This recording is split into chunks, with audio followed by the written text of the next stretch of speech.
is the worst enforcer of democracy around the world. America don't really care about democracy. America cares only about control. So the CIA and the United States have destroyed democracy over time around the world. The United States and CIA invaded Chile in 1973, killed Salvador Allende in the presidential palace. He's a Democrat, and they installed Pinochet, a military officer.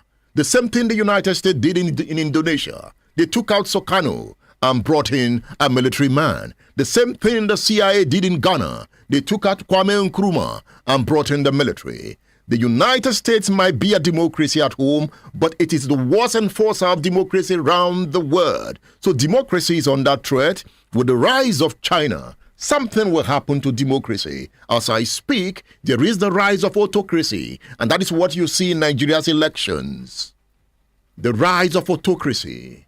It is rising as China rises, as Russia rises. They will influence politics around the world.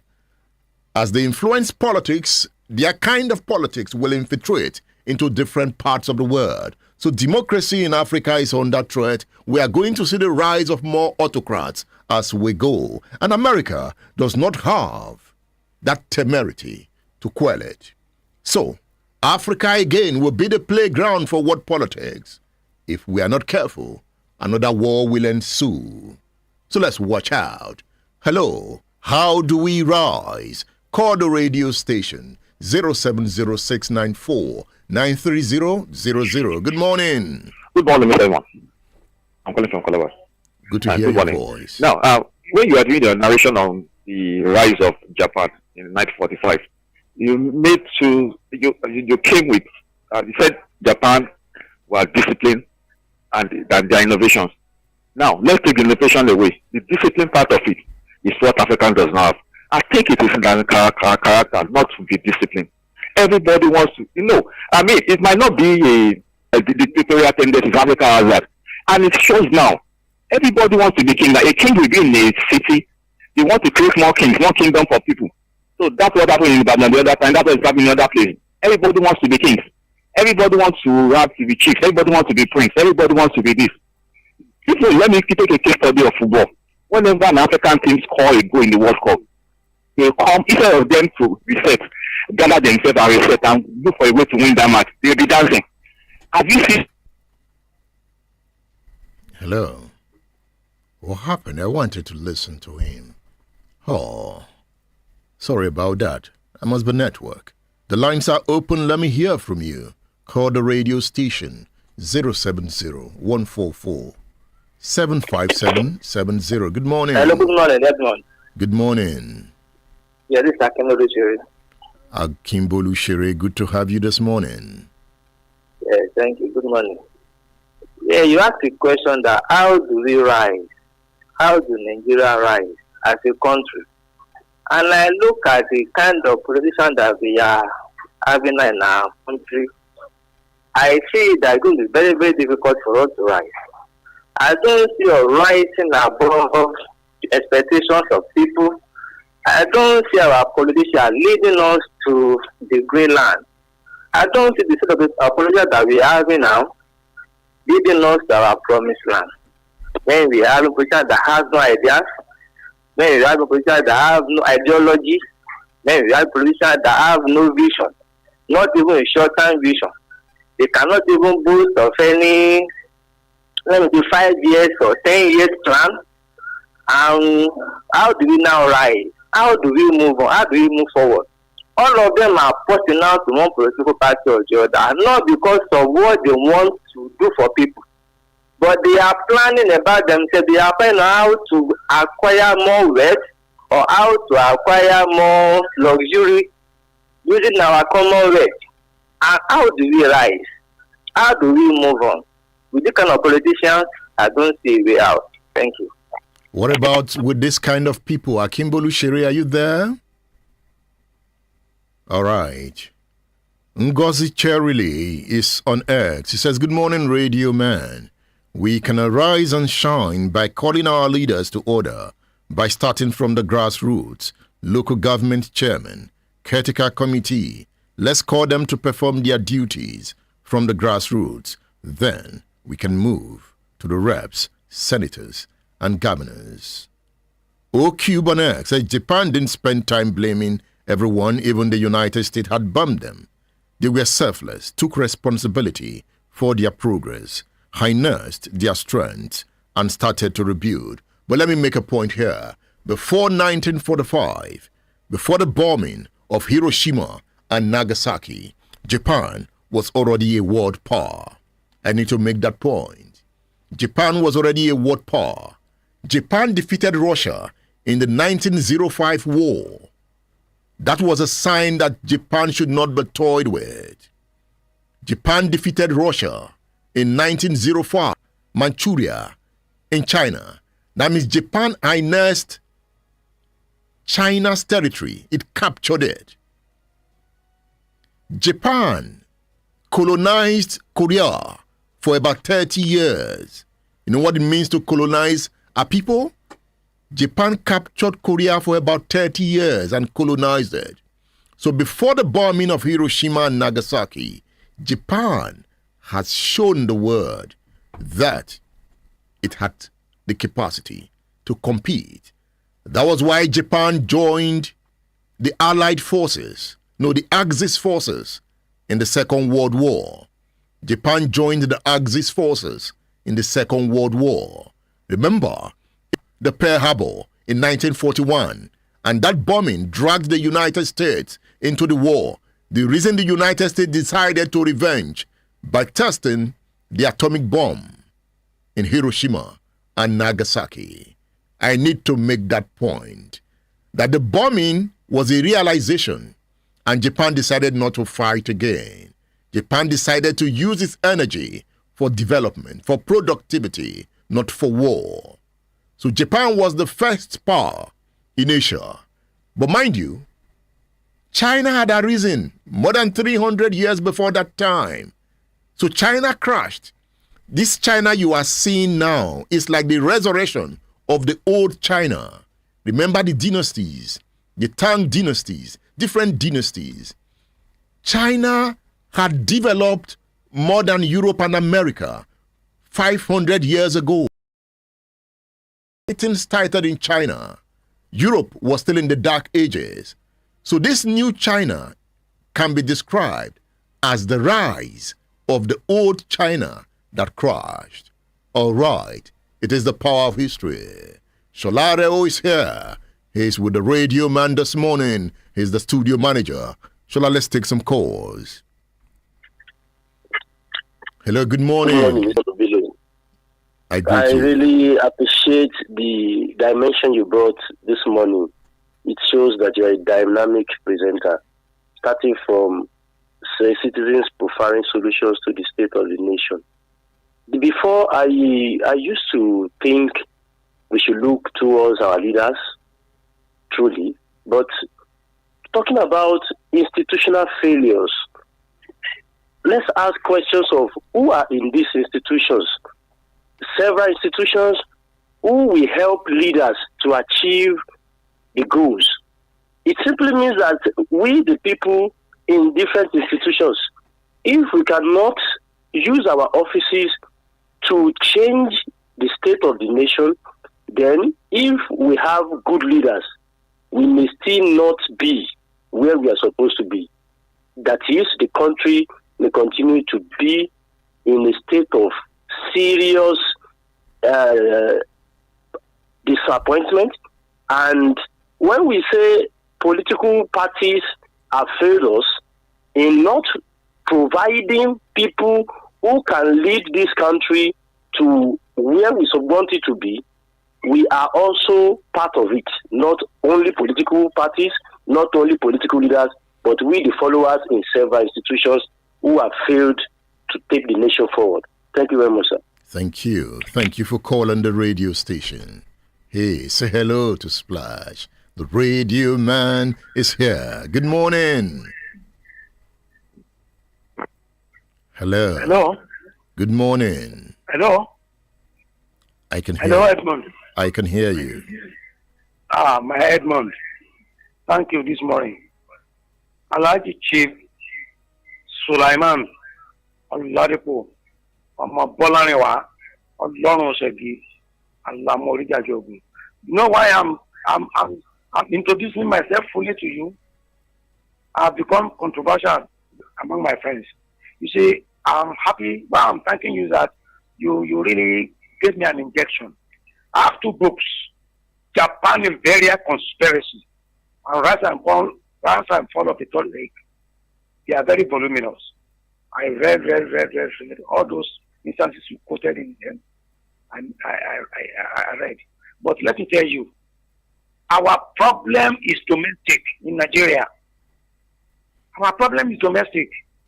And it started from ethnicism, tribalism. And by the time we start to solve that, maybe foreign interference, like the Americans, I suspect them, when they see that we want to come out of the bondage of what's setting us back, they sneak in to disorganize us. Otherwise, what prevented Babangida from handing over to MK Wadiola?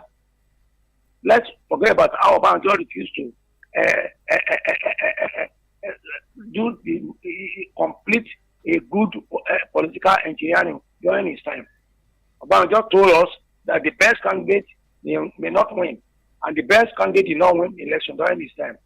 He himself came back as a civilian to rule, and he spent 2 terms, and look at what we gained from it. All those that succeeded him had been apology, with the exception of Gunnar Jonathan. There are brothers who have done better, did not last long. That is why I'm saying that our problem is domestic. The moment they see that we are coming, we want to come out of the bondage, they start to influence us and disorganize us. And I am appealing to every Nigerian, like myself, from the grassroots, that we should be patient with President Tinubu. I am begging them, we should be patient with him. And before we start pointing accusing fingers at him, let's see what we end this first time. And if he succeeds in giving his second time, let's see what we have. I believe Tinubu is the man I believe in that can transform Nigeria. Thank you very much. God bless you, Edmund. Thank you, Baba, for calling the radio station. Thank you. I'll take one last call on this subject and we'll move to the next. Hello, good morning. Hello. Now. Hello, good morning. Hello, good morning, Mr. Obilo. My name is Bola. I'm calling from Ido. Happy to hear your voice. You see, when we are discussing in Nigeria, I don't know how to put it, but we always miss the road. The question you are asking, I'm very sorry to say this. Maybe only one person has just addressed what you are saying. How do we get out of this? How do we move forward? People are talking about politics. Is all our life about politics? Number one, what is our attitudinal behavior as a human being? Number two, what is our patriotism as a Nigerian? I've listened to so many of your programs. When there is hold up in the street, you told me the area you are living, there will be slight hold up. You see people coming from left and right, driving wrongly. There is a queue for people to collect something. Some people are jumping the queue. You want to do something at government offices, they are asking you for tips. These are issues that we have as a human being. If we take that attitude to position of authority, it will be exhibited in that person. Grabbing, stealing, chopping. That is who we are. An average Nigerian is just looking for an opportunity to get to the position of authority and amass wealth. It's a bad attitude.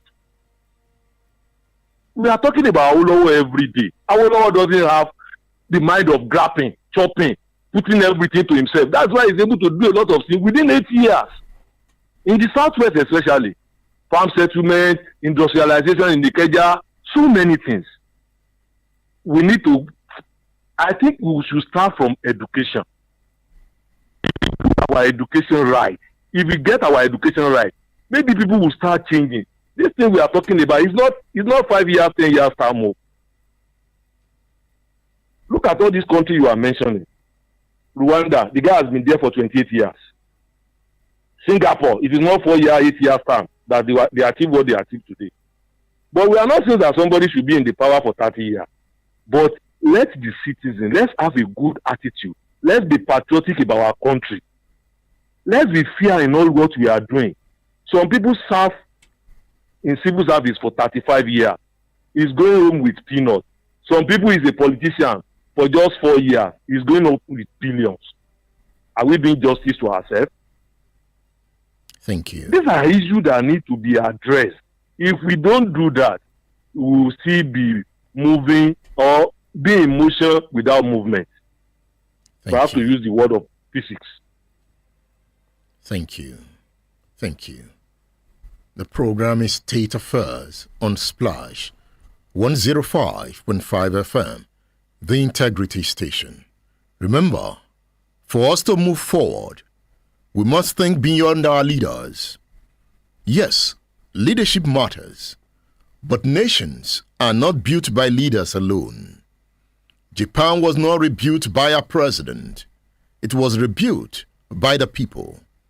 Every citizen must play a role. We must build, not destroy. Anger is everywhere. People are frustrated. But destroying the system, destroying the land, shooting here and there will not create prosperity.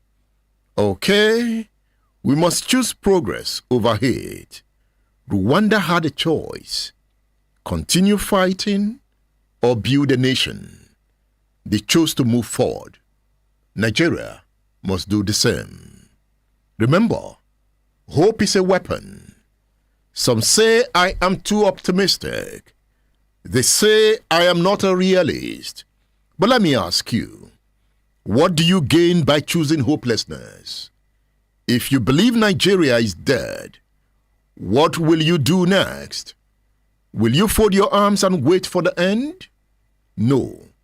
We must fight for this country, not with guns, but with ideas, with innovation, with action, with good attitude. We have two choices: accept defeat or build a future. I choose to build. What about you? Stay tuned and stay cool. Here we go! State Affairs with Edmond Obino is live. Stay tuned.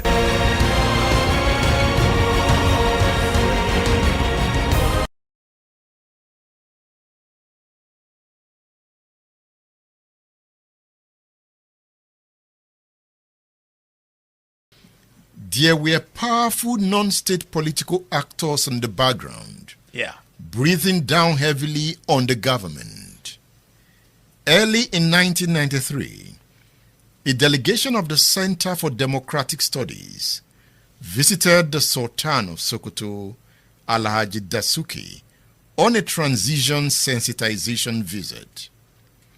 After the formalities, the hall was cleared, and the Sultan requested the representatives of the management of the CDS to advise Babangida not to proceed with the election, because according to him, neither MKO Abiola nor Bashir Tofa was qualified to be the president.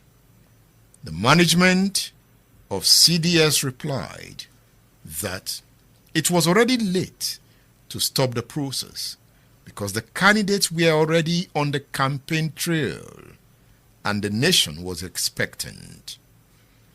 The Sultan said that if the management of CDS could not advise President Babangida to stop the election, he would do himself. Yes. That is the Sultan here. Yeah. There were what I would call powers behind the throne. Although the throne is higher than everybody, but there are also powers behind who, interestingly, were stronger than the throne, more powerful than the throne. Can the Sultan be that powerful? It could be that powerful religiously, He is taken as the head of all Muslims. So that's one area where he could exercise that power and influence. The other is, we said at the beginning that a lie is something you lie because you want to benefit from it. So, or you lie or you believe a lie because it agrees with what you also want, what you were thinking before. So, if the Sultan tells Babangida something that agrees with what Babangida wanted, of course, they are collinear. They are in agreement, and therefore he would obey. And I think that there was a lot of that, because spiritual leader, but as we say in politics, there's also politics behind the scene, which sometimes determines issues more than the politics on the scene. That's what they call the trilogia. It's something, there are things that nobody is ever told. Politics works at night most of the time, and politicians are night animals. Yeah. So, and you never, there are no minutes of such meetings. And the minutes are in the minds of the participants.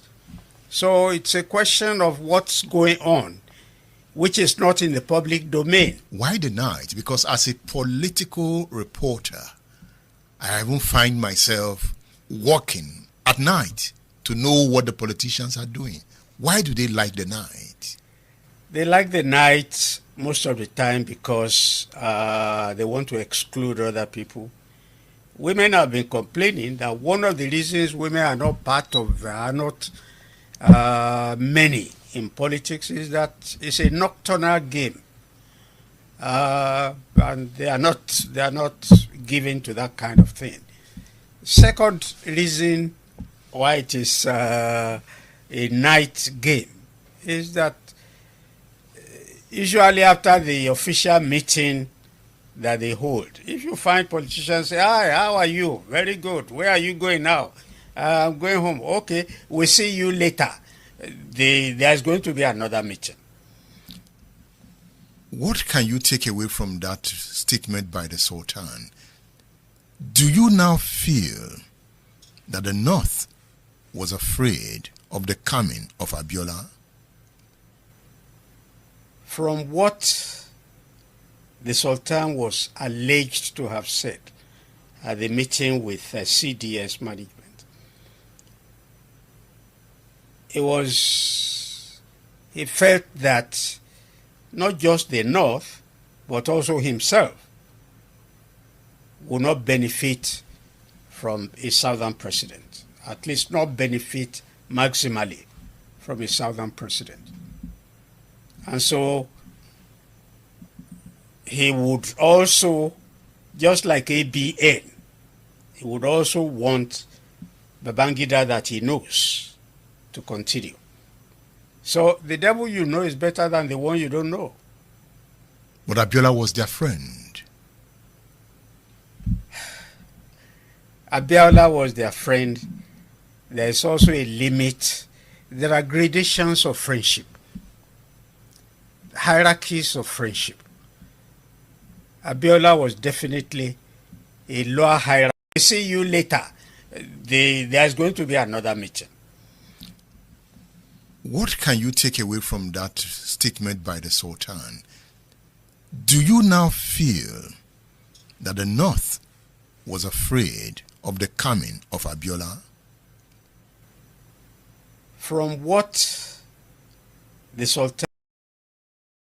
Edmondo Below is live. As at the time I went into my research, I never knew some of those fault lines, of Ayinla Omowura.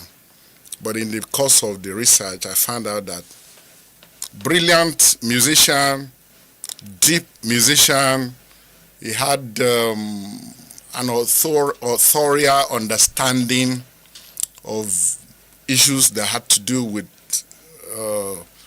African traditional religion, metaphysics, language, culture. However, the fault lines could also not be abandoned. He was a very violent man.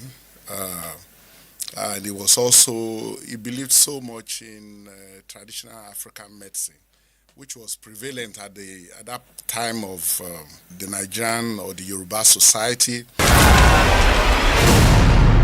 State Affairs with Edmond Below is live. As we celebrate Nigeria at 64, let us not dwell on the difficulties of the present. Instead, let us use this period to reflect on what we can do different so that the future of our nation will be better than the past. Let us focus on the real hope that lies ahead. State Affairs with Edmond Below is live. People have said, why didn't you, for instance, research on somebody like Fatai Olowonyo? Fatai Olowonyo's lyrics were very danceable. He was also singing Akbala. And he was the first person, if I can remember, who infused guitar into Akbala. You know, very danceable. He was also but you couldn't compare the depth of knowledge on parade in Ayinla Omowura to any other musician of his time. And that perhaps is why he was the only, at least for now, musician of that period who we have had people do research into their lives. It's because it was phenomenal. State Affairs with Edmond Below is live. Our journey has been one of highs and lows. We have walked, crawled, run, stumbled, and risen again. We have experienced moments of pride and moments of reflection. But above all, we have demonstrated unwavering resilience. Here in Oyo State, you have exemplified that same resilience by supporting our administration over the past 5 years as we moved from accelerated development to sustainable development with a focus on moving the people of our dear state from poverty to prosperity. State Affairs with Edmond Below is live.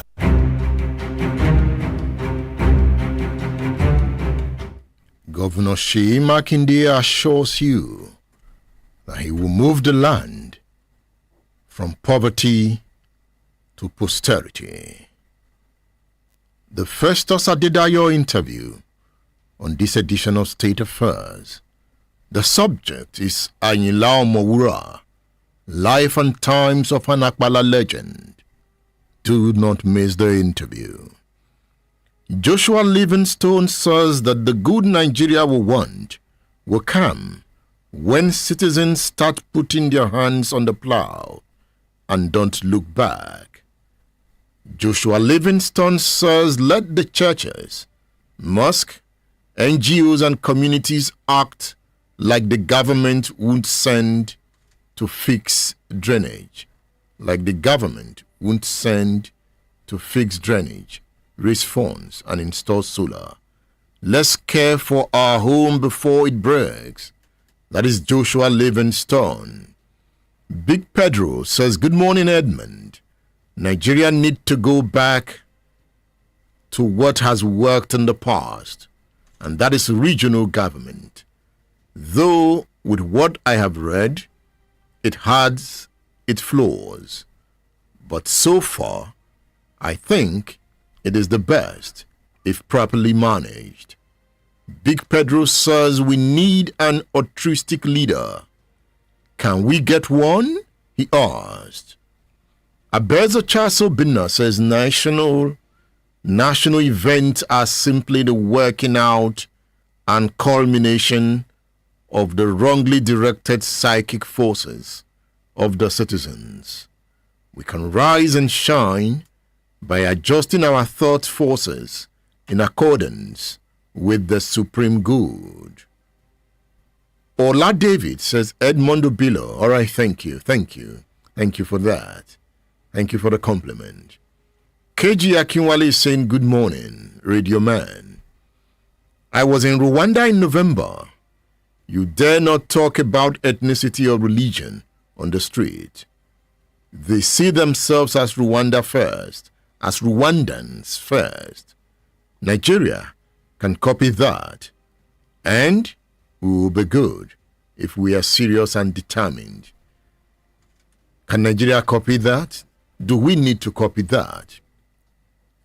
You know, Kagame is using brutal power to make that work. Kagame is using brutal power to make that work.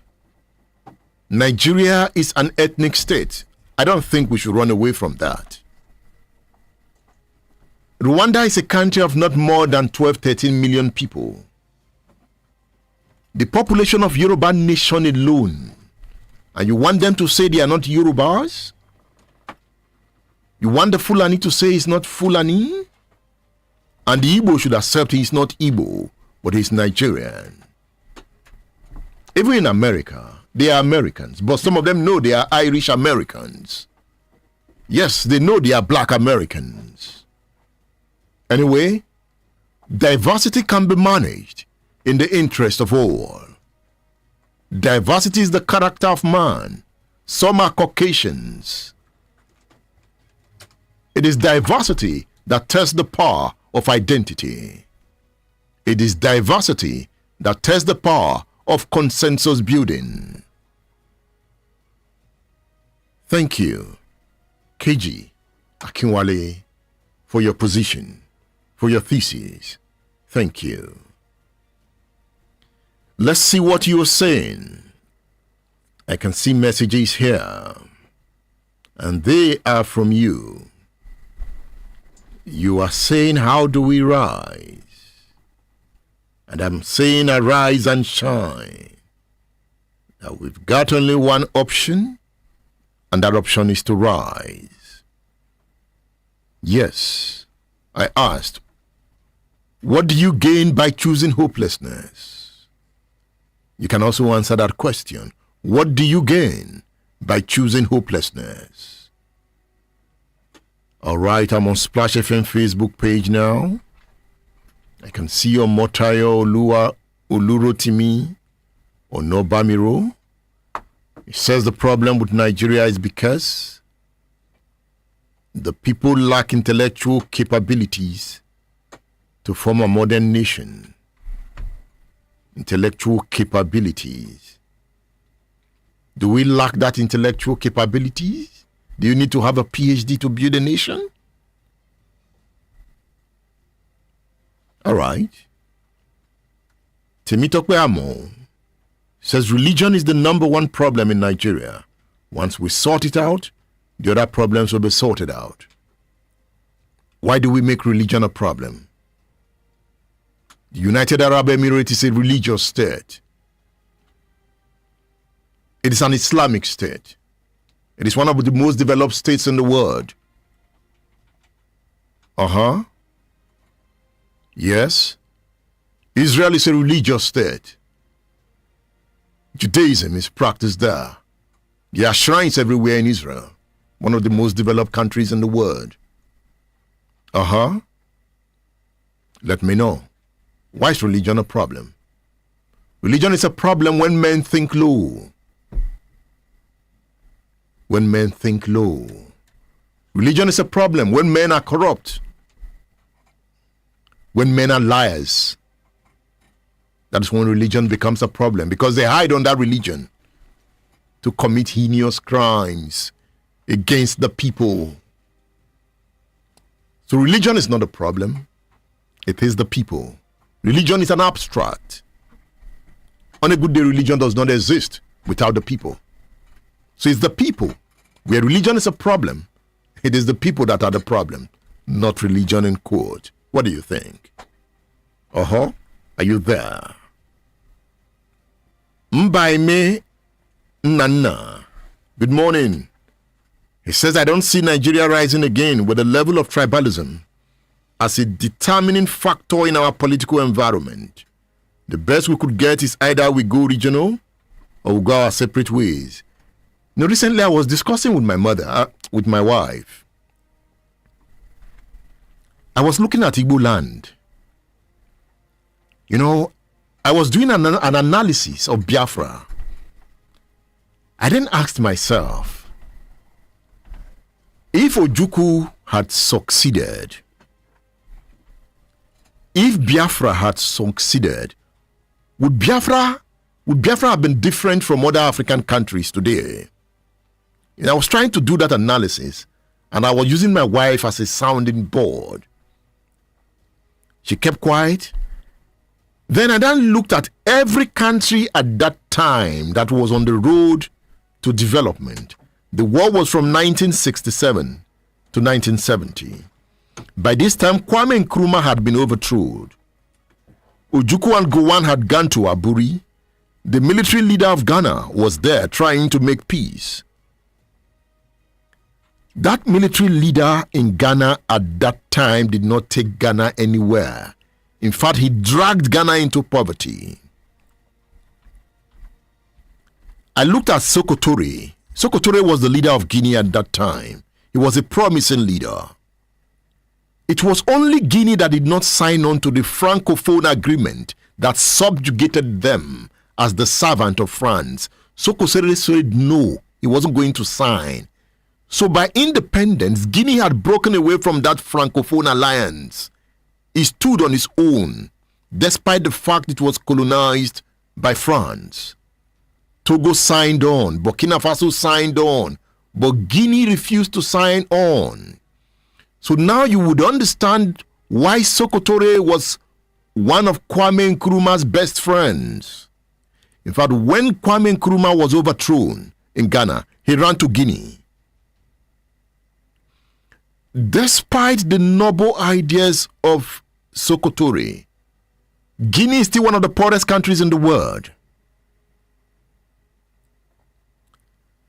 At the time Ojukwu went to war in 1967, at the time the Igbos fought a war of survival, at the time Nigeria laid siege on Biafra land, they were leaders in Africa we thought would bring hope. Julius Nyerere of Tanzania was a pure Pan-Africanist. He governed for more than 20 years. But today, Tanzania is not an example of an advanced country. By the time Ojukwu went to war, Angola was fighting for independence. There was Jonas Savimbi of UNITA, and there was the MPLA man. If you read their manifestos, you read their agendas, especially the MPLA agenda, you would think that by the time the MPLA got power, that Angola would be developed within 10 years. He got power for more than 30 years until recently, when he decided to relinquish power. Angola remains one of the poorest countries in the world. By 1980, when Mugabe was fighting, I looked at the agenda that Mugabe put on the table. I looked at the pictures of Mugabe. I listened keenly to his speeches. He was a revolutionary. He was a man of idea. He got power and governed for more than 30 years. Zimbabwe is one of the poorest countries in the world today. Would Biafra have been different? Nigeria has not been different since that war. Would Biafra have stood out? South Sudan fought Sudan for more than 25 years. John Garang died fighting to gain independence for South Sudan. South Sudan gained independence. South Sudan is still in war. The youngest country in Africa is still fighting itself after gaining independence. Now, researchers must be asking, why has Africa not taken the road of Asia? Africa has produced brilliant leaders. Nkrumah was brilliant. You could take that to the bank. Mugabe was a brilliant man. Julius Nyerere was an ideologue. Nelson Mandela, Obafemi Awolowo, Nnamdi Azikiwe. Hey, Sokotore. These were African soldiers. Houphouët Boigny governed Côte d'Ivoire for more than 20 years. He sold the soul of Côte d'Ivoire to France. He connived with France to sponsor the coup that killed Thomas Sankara in Burkina Faso, and they installed Blaise Compaoré. Blaise Compaoré governed for more than 26 years. Burkina Faso is the home of poverty and violence till now. Then researchers should be asking, what is wrong with Africa? What is wrong with Africa? Uganda went to war. Museveni led the war against the likes of Idi Amin. He led the war. Museveni gained power in 1986. Museveni is still the leader of Uganda. Uganda is one of the poorest countries in the world, despite governing for more than 30 years. Somebody mentioned Singapore. Yes, Lee Kuan Yew governed for more than 26 years, and he brought development to Singapore. Somebody mentioned Malaysia. Mohamed Mahathir governed for more than 20 years and brought development to Malaysia. You talk about China, Mao Zedong, Deng Xiaoping. They governed and brought development to China. Mobutu Sese Seko destroyed Zaire, Congo. Congo is still at war. The men in Asia brought development to their countries. The ones in Africa brought on that development. What is wrong with Africa? Are you in this class? If Ojukwu succeeded, would Biafra be a Dorado today? Or the bog of African underdevelopment would have affected him? Would Ojukwu have become one of the worst dictators in the world? You know, immediately after war and you become a leader, automatically you are a dictator because you are coming from a war situation. What would Ojukwu have done with power? Anyway, since Ojukwu did not get power, perhaps we will not be able to research that. But we can draw some permutations from the general character of African states. Talk to me. Bosun is here. Bosun is ready to pick your calls. 07069493000. 070-144-75770. Speak with the radio man. Are you there? The radio man is here. It is Splash 105.5 FM, the Integrity Station. Call the radio station. Good morning. Good morning, Edmond. Please help me to say, since Ojukwu did not say, because I'm one of the people who believe that if Ojukwu had succeeded, Biafra would have emerged greater. But since Ojukwu did not succeed, and Yakubu Gowon emerged victorious, he said there was no vanquish. What did Yakubu Gowon do for ruling for more than 9 years after the Civil War? What did Yakubu Gowon do? Please let us know. Is Nigeria any different before he was bundled out of government? Murtala Mohammed? I believe if Murtala Mohammed lived, if he was not assassinated, I believe Nigeria would have emerged because he's not a tribalist. Murtala Mohammed would have conducted an election that the best candidate would have won election in Nigeria. That's not Bolanwa. Okay, again. Alhaji has raised a controversial point that Murtala Muhammad was not a tribalist. Okay? I don't want to go there now. Someday I'm going to treat Murtala Muhammad in this class. Have you read this book, Judicial Terrorism, a Macabre Trial and Death Sentences on Major General Zamani Lekwat and 5 orders on the Zango-Kataf crisis? You know why I brought this book today? Something happened in Zango-Kataf in 1992. And Zamani Lekwat, there was a tribal war in Zango-Kataf in Kaduna State between the Hausa Fulani and the people of Zango-Kataf. It was bloody. It was under IBB's reign. IBB arrested the leaders of Zango-Kataf and brought them before a tribunal. They were sentenced to death. You see, that war of 1992 has come out in clear terms now. It is that war, the continuation of that war is what is going on in Benue, in Plateau, in the Middle Belt. If you read the story of Zango-Kataf, I have brought you that story through this compilation. Judicial Terrorism, a Macabre Trial and Death Sentences on Major General Zamani Lekwat and 5 orders on the Zango-Kataf crisis. It's a book written or edited by Richard Akinola. Richard Akinola was my guest last week on State Affairs. You remember him when we were talking about Gloria Okon?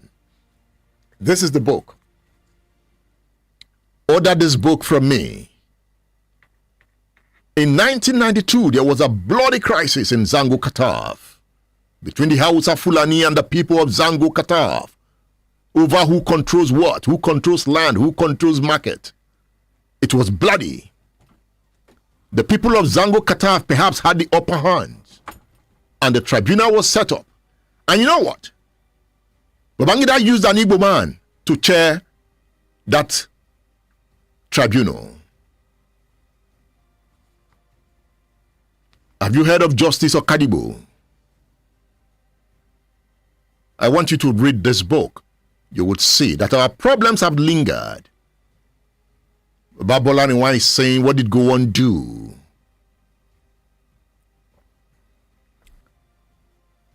Judicial Terrorism. You can order this book through my WhatsApp number 080 18449 080 18449. There's this book, The Other Side of Biafra. You know, I've just read some questions about Ojukwu. Now you need to read this book and you see the other side of Ojukwu. The Other Side of Biafra, written by Tony Amadi. The Other Side of Biafra. The picture of Ojukwu is boldly inscribed, embedded on the front page. Look at it. The Other Side of Biafra, written by Tony Amadi. It's a book you should read. The understanding of history is the building of the future. The understanding of history is the building of the future. Are you in this class? I can see you here.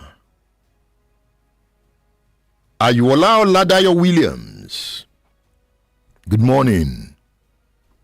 Generalissimo Lesbound, you are on Splash FM Facebook page.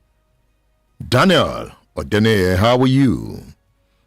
Generalissimo says, if I'm building a nation from my end as a Nigerian, and my fellow Nigerian is collapsing it from his or her end, would the nation stand?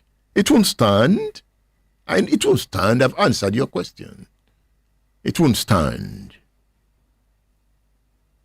Yes. Omo Bashonu Abiola is here. This is a long one. Omo Bashonu, I might not be able to read your long thesis. You said corruption is the major problem in Nigeria. As a matter of fact, there is corruption in America and United Kingdom. No country is free from corruption. But the modern system of running governance or government in advanced countries make the corruption reduce drastically in their country. Americans are running presidential system of government, and they are making progress on daily basis. Nigerians too are running the same system, but quite unfortunate for where we found ourselves. Why? Simply because of bad leadership and systemic error. I'm still on Splash FM page. Femi Orowale, all right. I hope I got it right. Kolawole Michael, good morning. So Nigerians need to decide to make the nation work. Until we do it, it won't work. Thank you for your message. I can see you here. Okay, Paul Oluwasegun. Say good morning, Radio Man. The Radio Man is here. Okay, Paul is happy to be in class this morning. He says to answer your question on how do we rise as a nation, the answer lies with us. All we have to do is vote and ensure visionary leaders are elected. When they steal your vote, how do you react? That is the question from me, not from him. He says a nation, state, organization led by a visionary leader, everybody thrives. Everybody thrives. Just take a look at your state under Makinde's administration and compare it with the last administration. You will see the effect of good and visionary leadership. Let's thrive together. Let's work. Let's rise. Adebayo Sarafa Olayemi says, I disagree with you on religious factors and the states you cited as examples. Neither UAE nor Israel practice competitive different religions like Nigeria. Religion is one of the major problems coupled with the greediness of politicians. Okay, you have taken it to competitive religion. So it's when there is competitive religion that there is trouble. That's the point you are making. I was not looking at that dimension. I was looking at religion as religion. So you have brought the question of competitive religion as a subject that is advancing the discourse. Competitive religion. Competitive religion.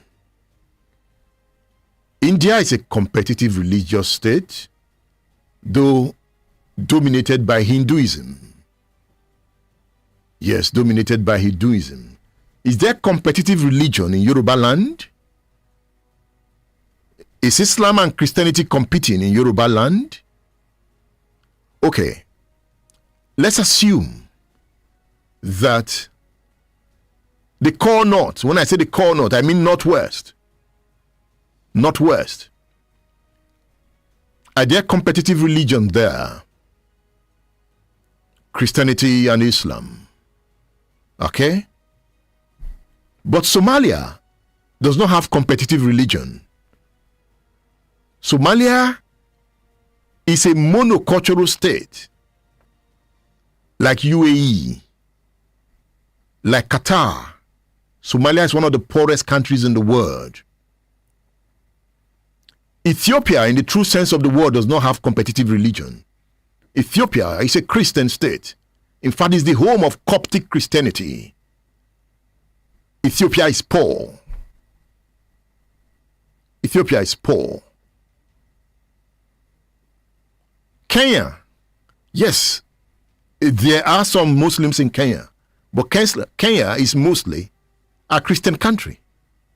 Kenya is poor. You remember there are Muslims in Israel. Don't. I hope you know. There are Muslims in Israel.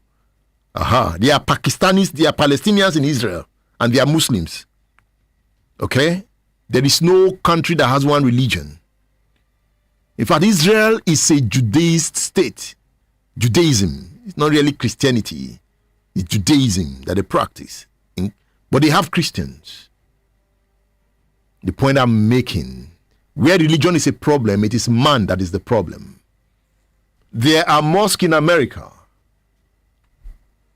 You have to manage those expectations. That is the point. Manage your expectations. You can live and let's live. Whether you are a Muslim or Christian does not bother me. But it bothers some of you. It is your mind. Whether you are a Muslim, a Christian, I don't care. I don't know. It's when you are showing it. But I don't even care to know. I don't care to know. I can walk into your mosque and sit down, pray comfortably and go home. I can walk into your church and pray and go. I don't care. Are you a babalawo? You can invite me to your shrine. Let's come and eat meat. I will eat. Invite me to your shrine. And then we'll talk. I will now interrogate you on the powers of your gods. We'll have intellectual discourse in the shrine, and the gods will be listening. Those things don't bother me. Whether you are Igbo or Yoruba, they don't bother me. What bothers me is the goodness of man. Bosun, does it bother you? It bothers those Bosun. Ayo, does it bother you? Yes. Ayo is a Muslim. I don't even know. It was even recently I knew Ayo was a Muslim. I don't know. And this is somebody that works with me full time. But he doesn't even show it. He doesn't show it. He moves on. Keep your guards to your side and do good. When you do good, your God smiles. Don't be evil and come and profess Christianity. Your God will be angry. See, let me tell you something. I want to talk about Ezide Brotherhood. And in talking about Ezide Brotherhood, I'm going to bring in the story of Professor Ademola Araoye and the forgetting ghettos of Pan-Africanism. It's a story you should listen to. So take a cup of water, sit down, and listen to the story of Africa as told by the radio man. As heard from Splash 105.5 FM, the Integrity Station. My word, your word, my duty, my responsibility, my time to shine. Stay tuned.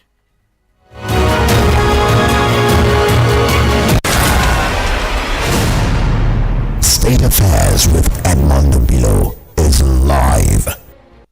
Splash FM.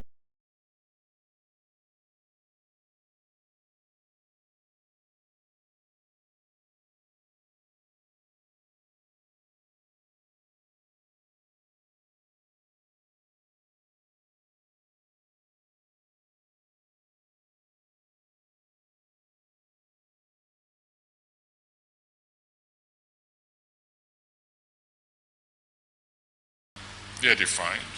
We know the militant, and there are others. The others, however, very often lack immediate identification, but they're especially dangerous. But we know them, so do you all. They are the ones who, even while claiming to defend the rights and entitlements of their constituencies, do little more than defend the rights and entitlements of their privileged existence. They are the generator contractors in whose interest it is that the national electric system never works. They are the minority who conspire to run down the health system of this nation, since they can then divert its allocation to their own and their families' excursion to Wiesbaden for annual checks and fly to New York to cure the toothache. They are the ones who systematically destroyed the educational system, which we took for granted throughout our own past, that has engendered this present.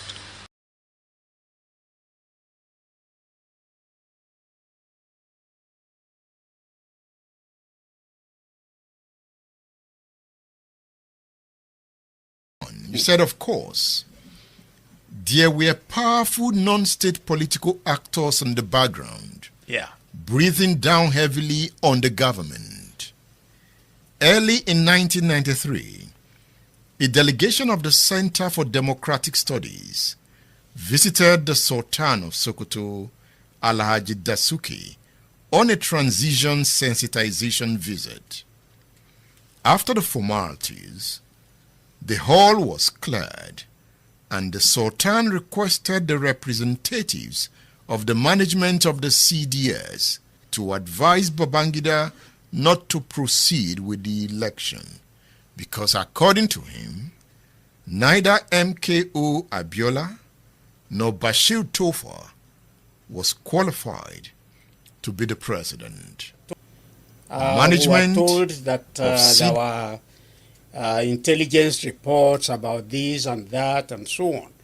But then the intelligence reports came before the election. It should have been used before the election, not after the election. Babangida said if he did not annul the election, there would have been a military coup. That's how it's unfortunate that a general would chicken out of that. Did he chicken out? Yeah, well, he was commander-in-chief. So if he had an idea there would be a coup, he should have gone ahead to deal with the coup. Eventually, he set up the interim national government. And there was a coup. Abacha took over. Of course. Was that a coup?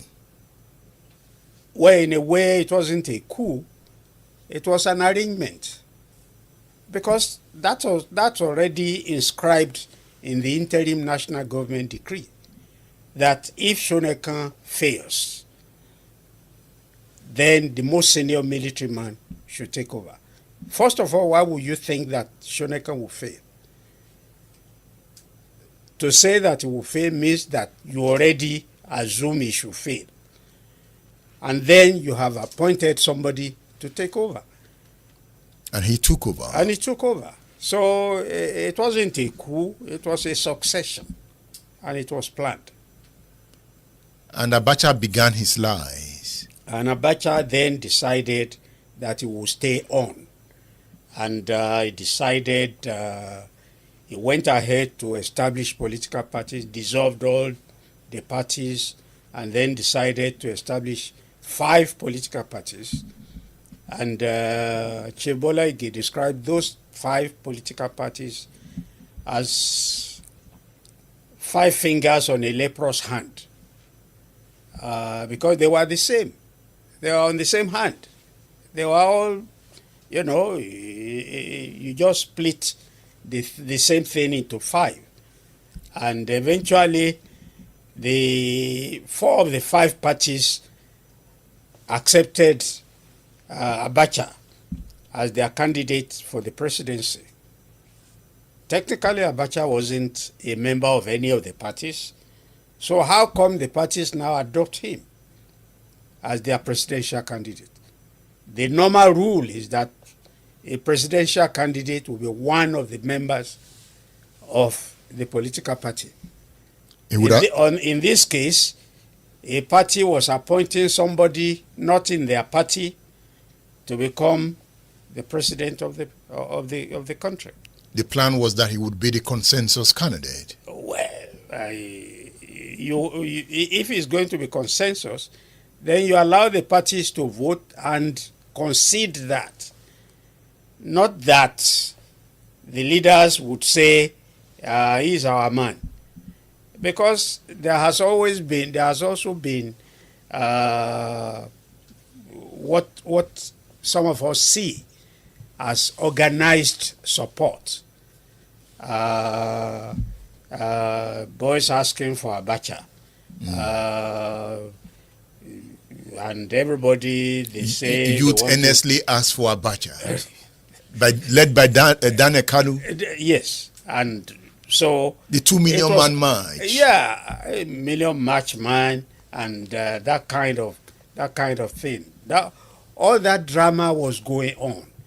So it wasn't as if the thing was normal. It's organized, it's orchestrated. State Affairs with Edmondo Bilo is live.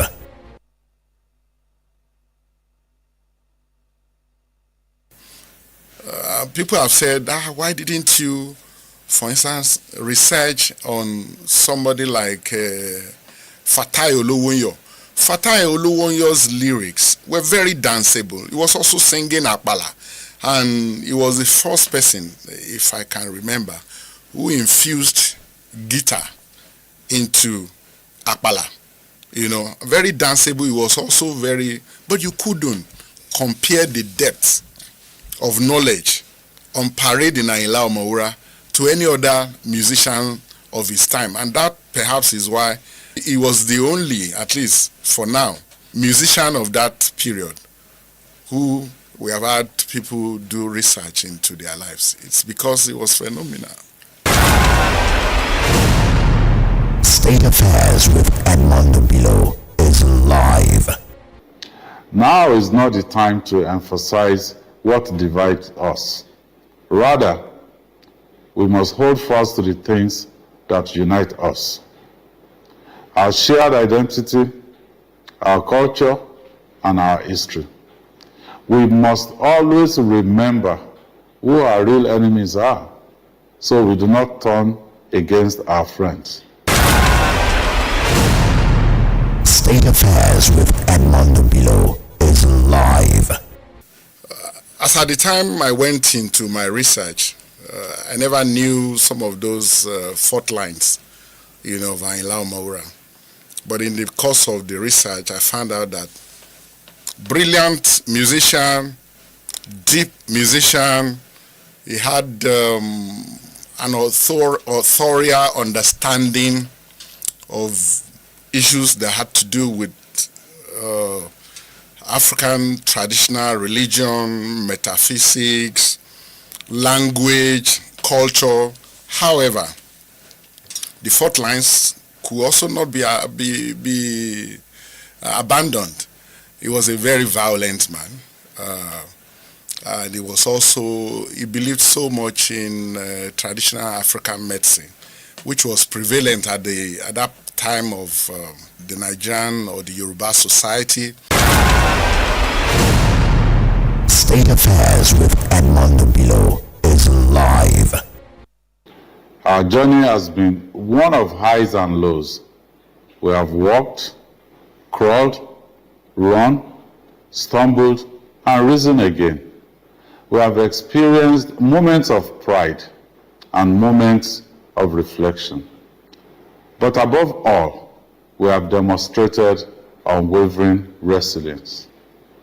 Here in Oyo State, you have exemplified that same resilience by supporting our administration over the past 5 years as we moved from accelerated development to sustainable development with a focus on moving the people of our dear state from poverty to prosperity. State Affairs with Edmondo Bilo is live.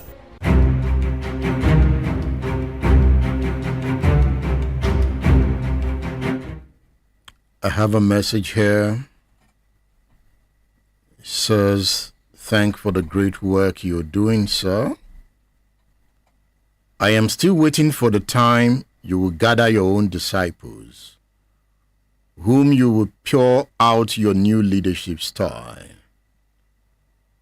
Teach them how things must be done for the new Nigeria and for the revolution of the mind you are working on at the moment."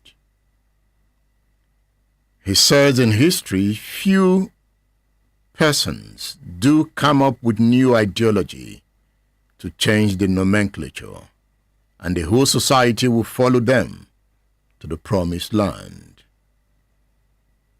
I am your student on radio, eagerly waiting for that opportunity to join your movement.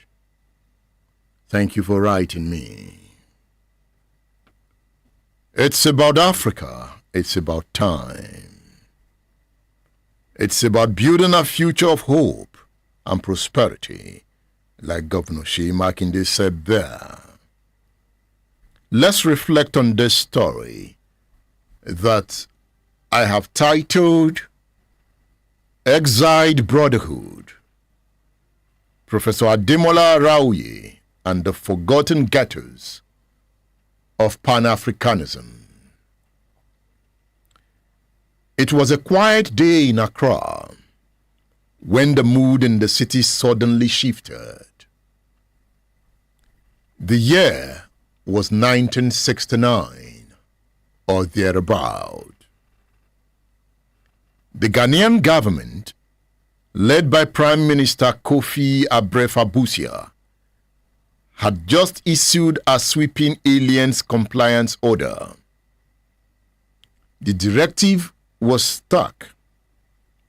All undocumented foreign African nationals were to leave Ghana immediately. Are you there? I'll tell you more.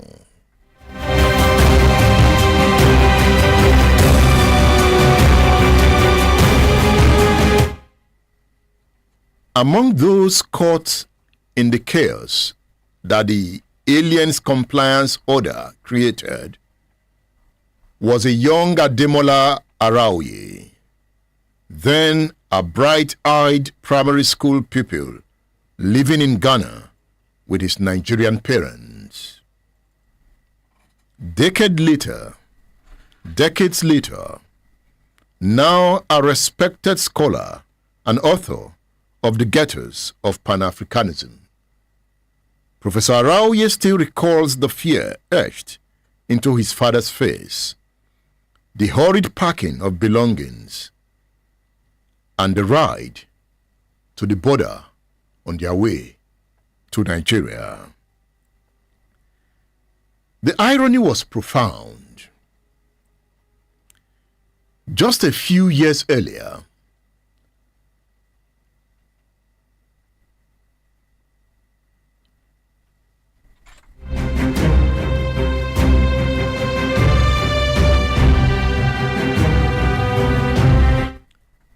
the irony was profound. Just a few years earlier, Ghana under Kwame Nkrumah had stood as the lighthouse of Pan-Africanism. Nkrumah had famously declared that the independence of Ghana is meaningless unless it is linked with the total liberation of Africa. It doesn't matter how far my eye goes, I can see that you are here in your millions. And my last warning to you is that you all should stand firm behind us so that we can prove to the world that when the African is given a chance, he can show to the world that he's somebody.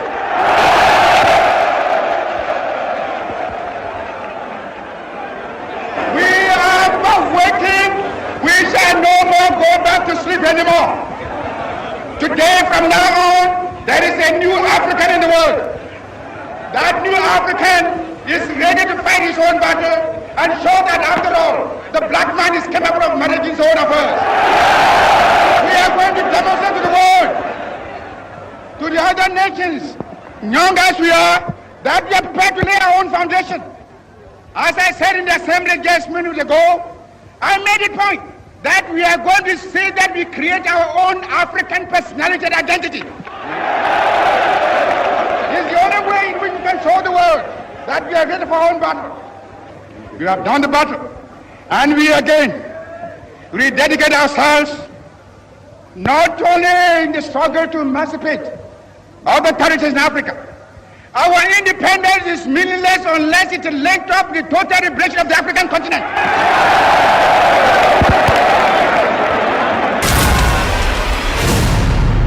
State Affairs with Edmond Bilo is live. It doesn't matter how far my eye goes, I can see that you are here in your millions. And my last warning to you is that you all should stand firm behind us so that we can prove to the world that when the African is given a chance, he can show to the world that he's somebody.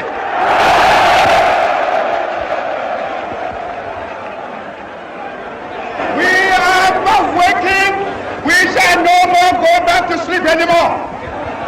Today, from now on, there is a new African in the world. That new African is ready to fight his own battle and show that, after all, the black man is capable of managing his own affairs.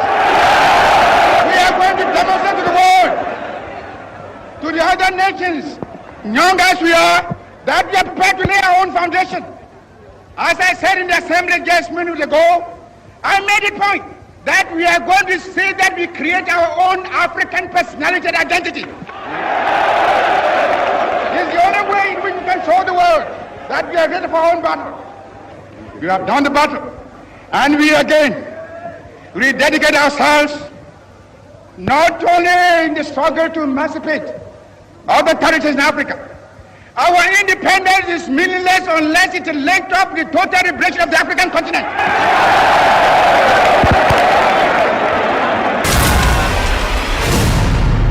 State Affairs with Edmond Bilo is live.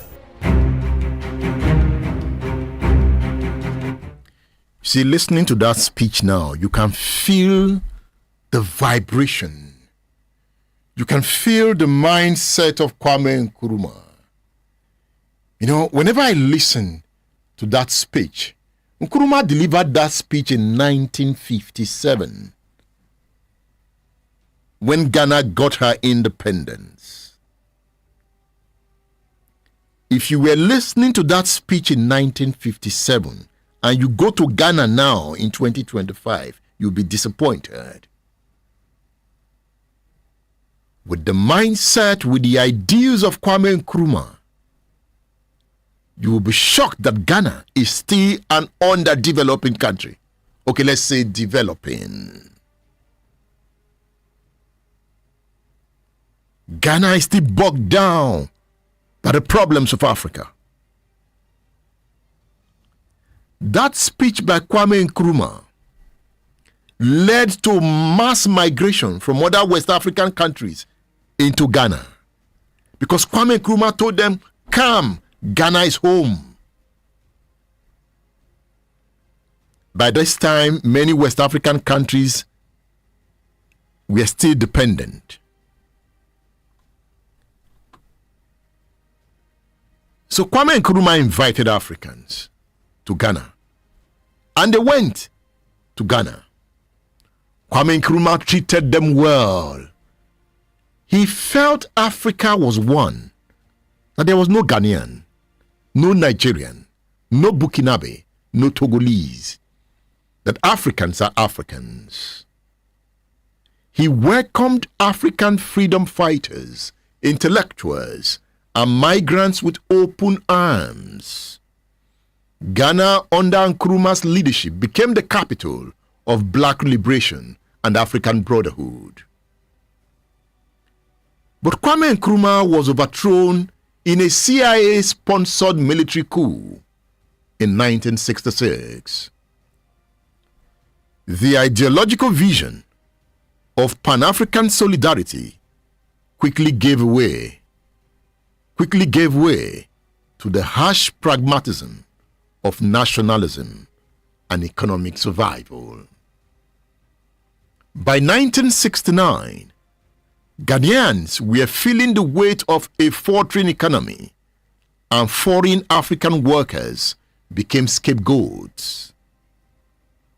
Over 2.5 million West African migrants, many of them Nigerians, were asked to leave Ghana or face arrest. The Araoyes, like thousands of other families, were stripped not only of property, but of a sense of belonging. The dream of African unity that had animated the 1960s had crumbled into suspicion and exclusion. Professor Ademola Araoye tells his story.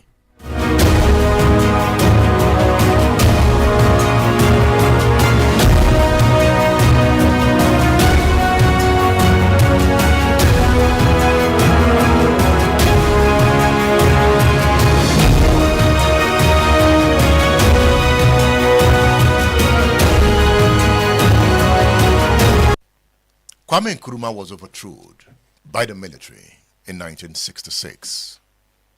What then happened to that education system he created?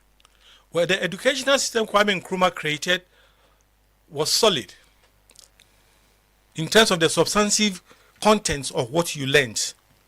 Not only that, in the process of forging the African identity, the African personality, which was central to the vision of Kwame Nkrumah, you were also exposed to very iconic representations of his own ideas in teachers that taught you. You had people who were dedicated. You entered Ghanaian secondary schools, primary schools, and you knew the teachers were well trained. They knew what they were about. It was not a transactional professional relationship. These were dedicated icons of the vision of Nkrumah's idea of the African personality. So this vision was pursued using education. Yes, education became an instrument for the pursuit of the vision of Kwame Nkrumah. Can we call this indoctrination?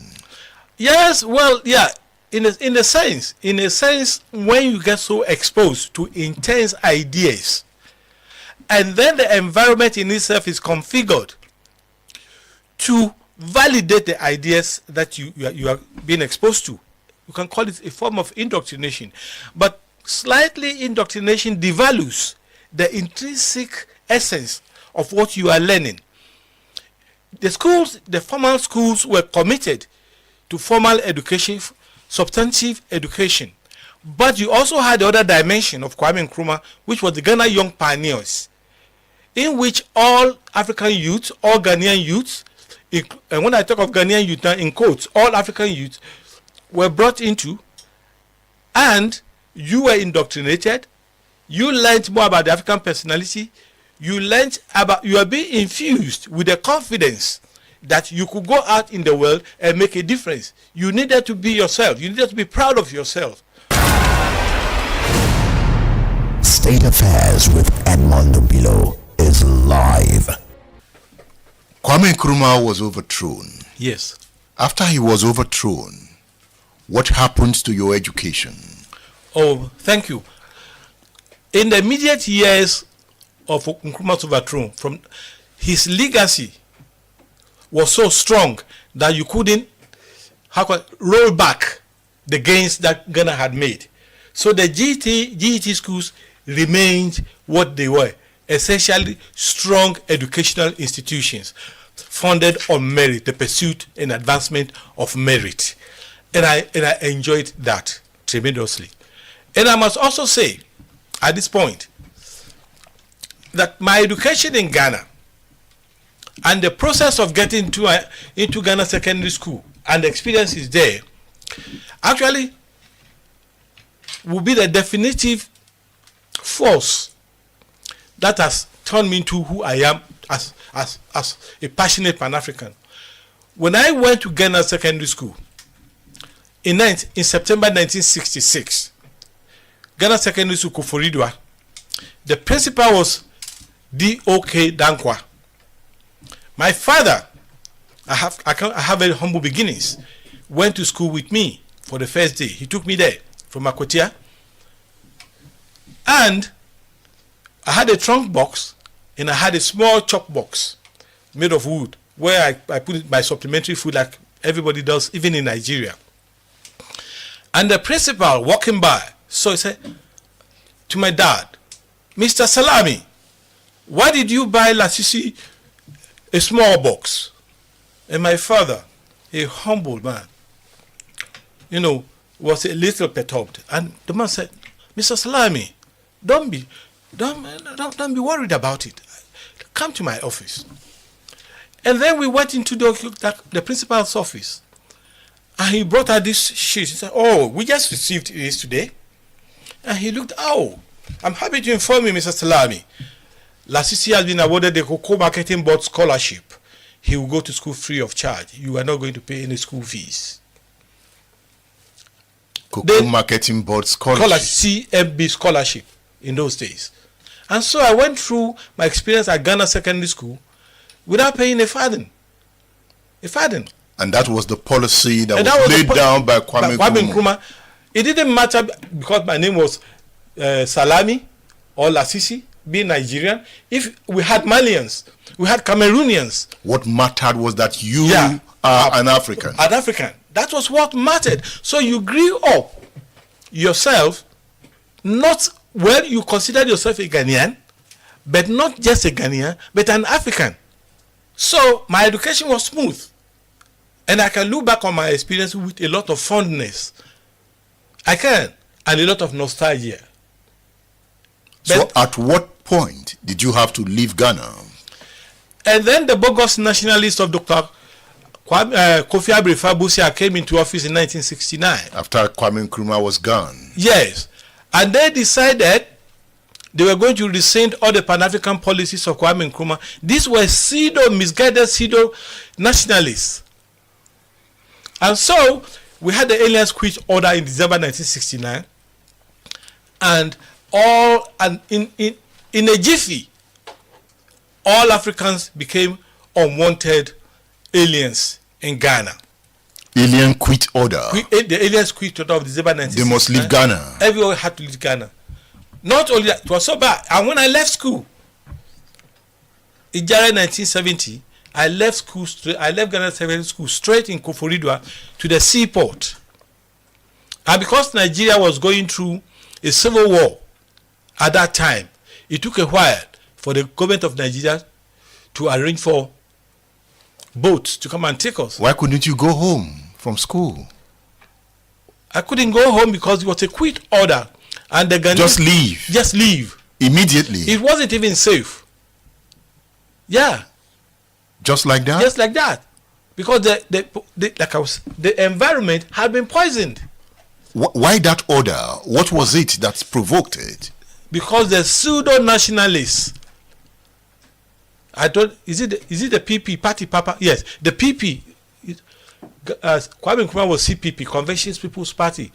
But there was this nebulous political party that came that repudiated everything that Kwame Nkrumah stood for, including Pan-Africanism.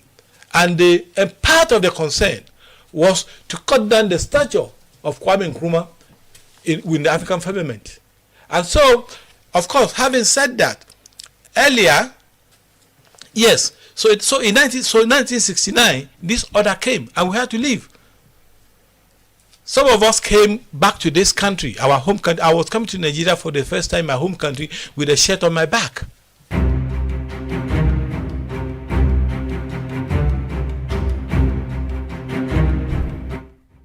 That is Professor Ademola Araoye's story. Now, that is not the end of the story. Many African countries were angry with Ghana. Nigeria was not happy with Ghana. You see, it is the beauty of history. But history, as Professor Araoye would later study and teach, has a cruel sense of repetition. Are you there? Just over a decade later, Nigeria turned around and did the same. In 1983, during the civilian administration of President Shehu Shagari, Nigeria expelled over 2 million undocumented immigrants, mostly from Ghana, Niger, and Togo. You know this bag, Ghana Must Go? That was where we got the name from. That bag, Ghana Must Go. That is the kind of bag the immigrants were all carrying, running out of Nigeria. The expulsion order by the Nigerian government was immediate, coming amid a crashing oil economy, growing unemployment, and rising public anger. Foreigners, many of whom had lived and worked in Nigeria for years, were blamed for the economic woes and social instability in the country. You know, politicians can blame anything but themselves. The political justification was nearly identical to what Ghana had said years earlier. This controversial decision, which drew widespread international condemnation, was announced on January 17, 1983, through a directive from the Ministry of Internal Affairs, then headed by Alhaji Ali Baba. Immigrants were given 14-day ultimatum to leave Nigeria or face arrest and prosecution. Many analysts deemed the move one of the most significant international crises for Nigeria since the end of the Civil War in 1970. The Shagari administration's decision was primarily motivated by concerns that illegal immigrants were contributing to a surge in crime and insecurity, which had become increasingly problematic for the country. One such example was the May Taisini uprising in Kano in 1980, a violent religious revolt led by one foreigner, Muhammad Mawa, a Cameroonian who claimed to be the true prophet of Allah, rejecting the legitimacy of Prophet Muhammad. Mawa's militant movement, known as the May Taisene, instigated widespread violence, killing over 60 police officers and injuring many. According to the political analyst Olajide Aluko, had the Nigerian military not intervened, the May Taisene fanatics might have overrun the country. Nigerian authorities linked the violence to the involvement of foreign nationals, particularly illegal immigrants. Among the key figures in the Kano disturbances were 162 Nigerians, along with 16 Chadians, 4 Cameroonians, and 2 Malians. The unrest, along with other rising security threats, became the basis for the expulsion order. A major contributing factor to the government's resolve was an attempted break-in at the official residence of the then Vice President, Alex Ekweme, in January 1983.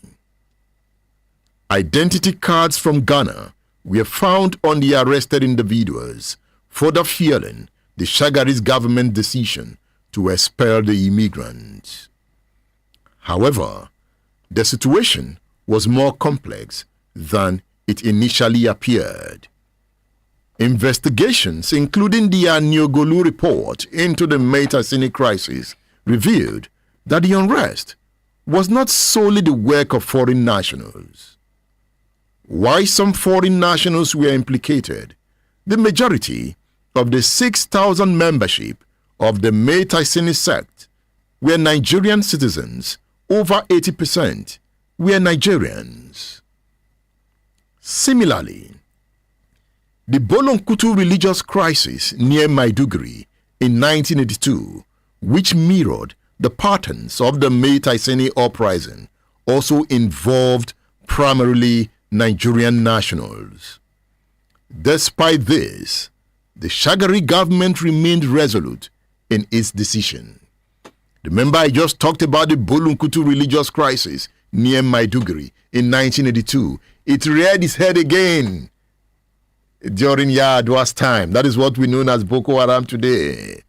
Connected. When a country don't solve its problems, they keep coming back. I just mentioned the Kafanshan riot, Zango Kataf in 1992.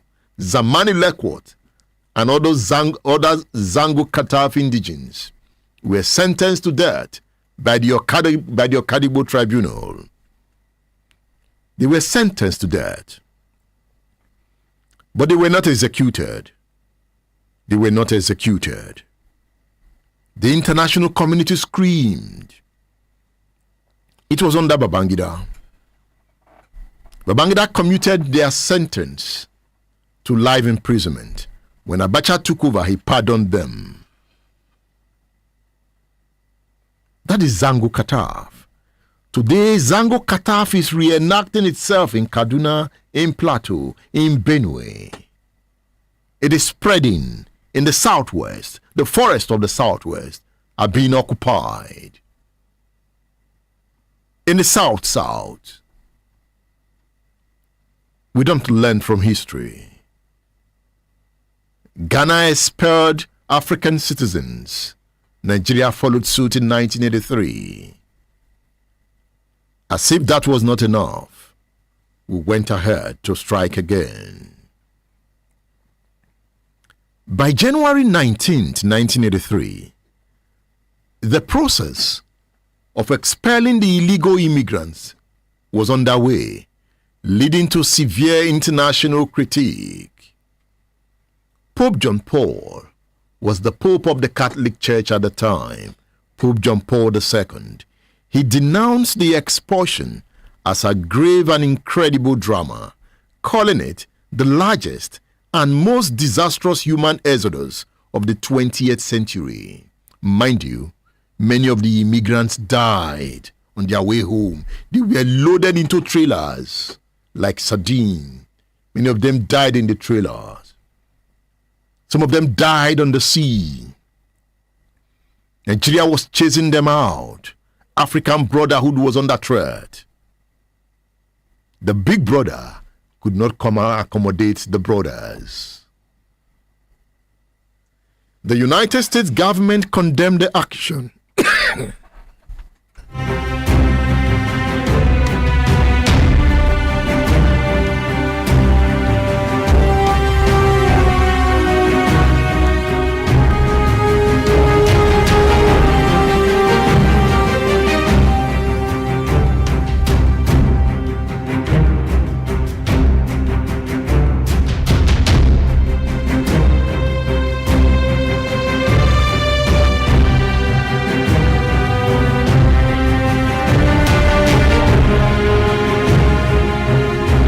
Sorry about that.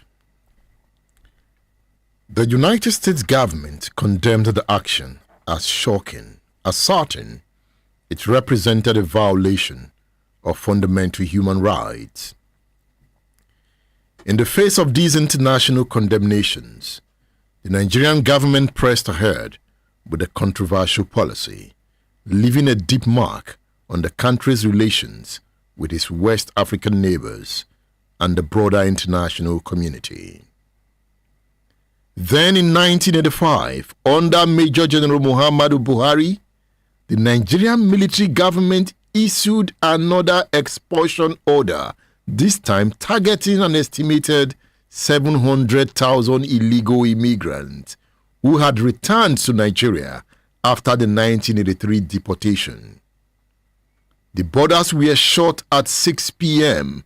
on May 10, 1985, stranding thousands at Nigeria's frontiers. Professor Araoye looks at this as a cyclical xenophobia. That is how I will define it. You can define these expulsion orders as a devastating betrayal of Pan-African ideals. Today, as borders harden and regional tensions rise, I warn that the spirit of Pan-Africanism still remains fragile. We say we are brothers, but we act like strangers in times of crisis.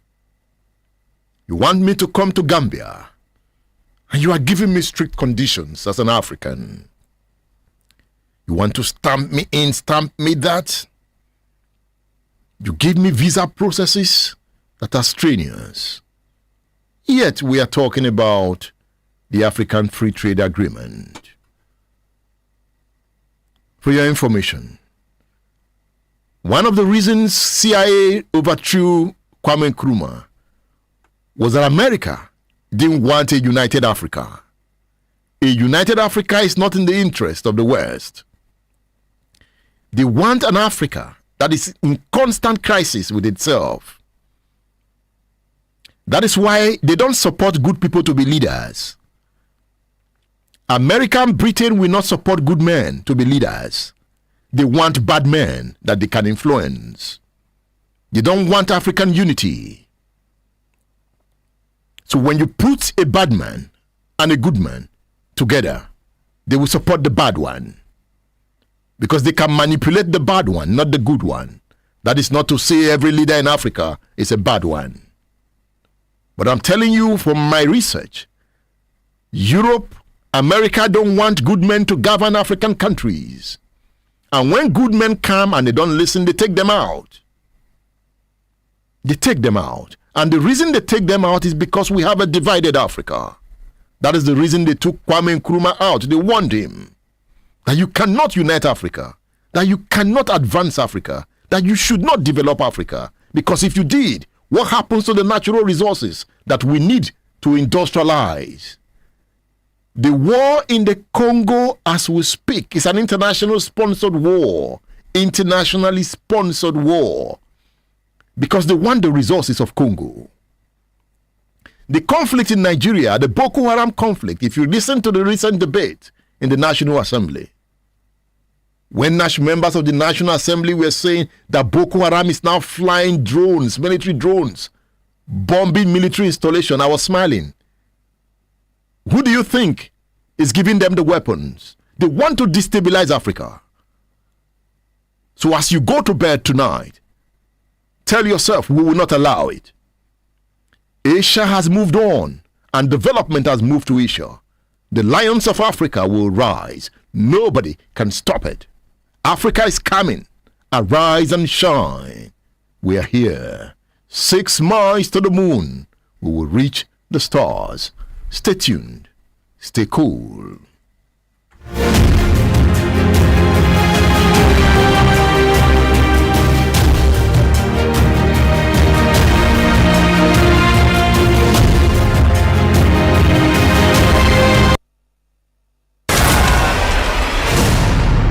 State Affairs with Edmond Below is live. Splash FM 105.5. How is it that they leave home very neat and that and so on? But then the intelligence reports came before the election. It should have been used before the election, not after the election. Babangida said if he did not annul the election, there would have been a military coup. That's how it's unfortunate that a general would chicken out of that. Did he chicken out? Yeah, well, he was commander-in-chief. So if he had an idea there would be a coup, he should have gone ahead to deal with the coup. Eventually, he set up the interim national government. And there was a coup. Abacha took over. Of course. Was that a coup? Well, in a way, it wasn't a coup. It was an arrangement. Because that's already inscribed in the interim national government decree. That if Shonekan fails, then the most senior military man should take over. First of all, why would you think that Shonekan will fail? To say that he will fail means that you already assume he should fail. And then you have appointed somebody to take over. And he took over. And he took over. So it wasn't a coup, it was a succession. And it was planned. And Abacha began his lies. And Abacha then decided that he would stay on. And he decided, he went ahead to establish political parties, dissolved all the parties, and then decided to establish 5 political parties. And Chief Bola Ige described those 5 political parties as 5 fingers on a leprous hand. Because they were the same. They were on the same hand. They were all, you just split the same thing into 5. And eventually, the 4 of the 5 parties accepted Abacha as their candidate for the presidency. Technically, Abacha wasn't a member of any of the parties. So how come the parties now adopt him as their presidential candidate? The normal rule is that a presidential candidate will be one of the members of the political party. In this case, a party was appointing somebody not in their party to become the president of the country. The plan was that he would be the consensus candidate. Well, if it's going to be consensus, then you allow the parties to vote and concede that. Not that the leaders would say, he's our man. Because there has also been what some of us see as organized support. Boys asking for Abacha. And everybody, they say... Youth earnestly ask for Abacha. Led by Dan Kanu. Yes. And so... The 2 million man march. Yeah, a million march man and that kind of thing. All that drama was going on. So it wasn't as if the thing was normal. It's organized, it's orchestrated. He lied to Abiola. Abiola fell for his lies. Yeah, Abiola fell for his lie because they had been together for years. And there was a level of trust. So the lie was also a betrayal. He said he was going to hand over. He said he was going to hand over. And Abiola nominated some of the members of the executive for him. So everything was going well, but the man who is a strategist and master of deception played him out and eventually arrested him. And of course, he died in the custody. Abacha also died at some point. Well, Abacha died. All sorts of stories about that. But what we know is that he died. And Abiola also died, mysteriously too. So what we have established about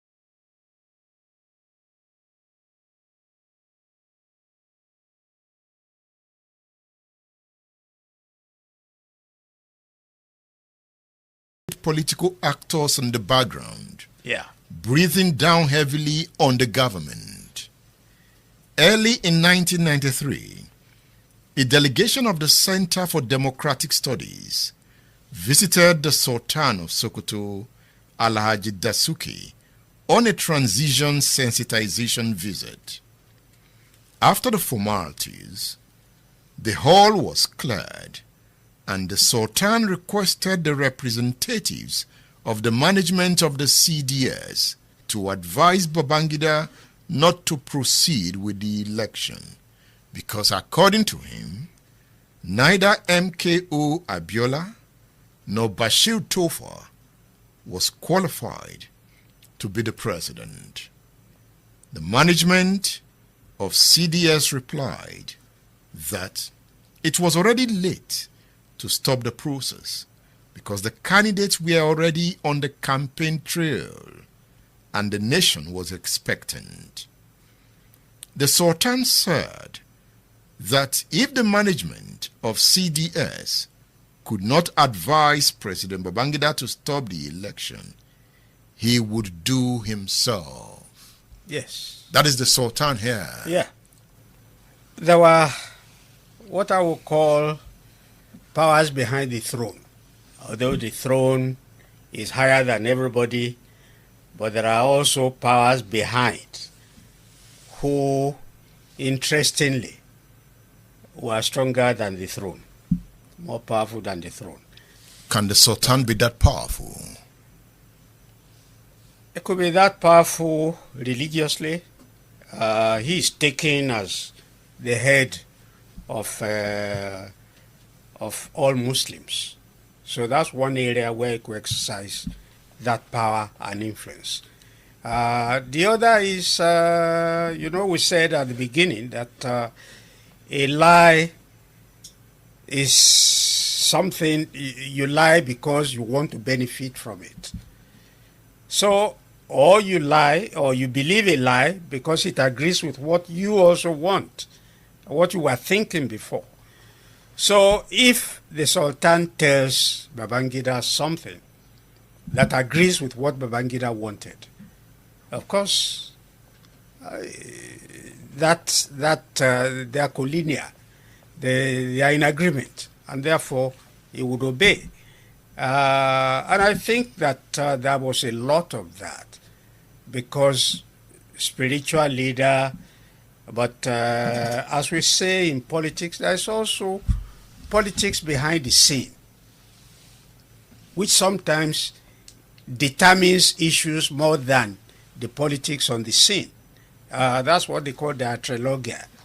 It's something, there are things that nobody is ever told. Politics works at night most of the time.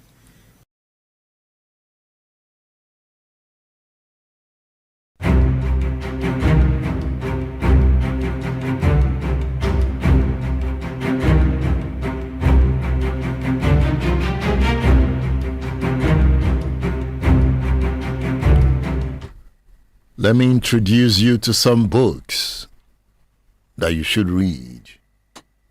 I just talked about the expulsion order from Nigeria.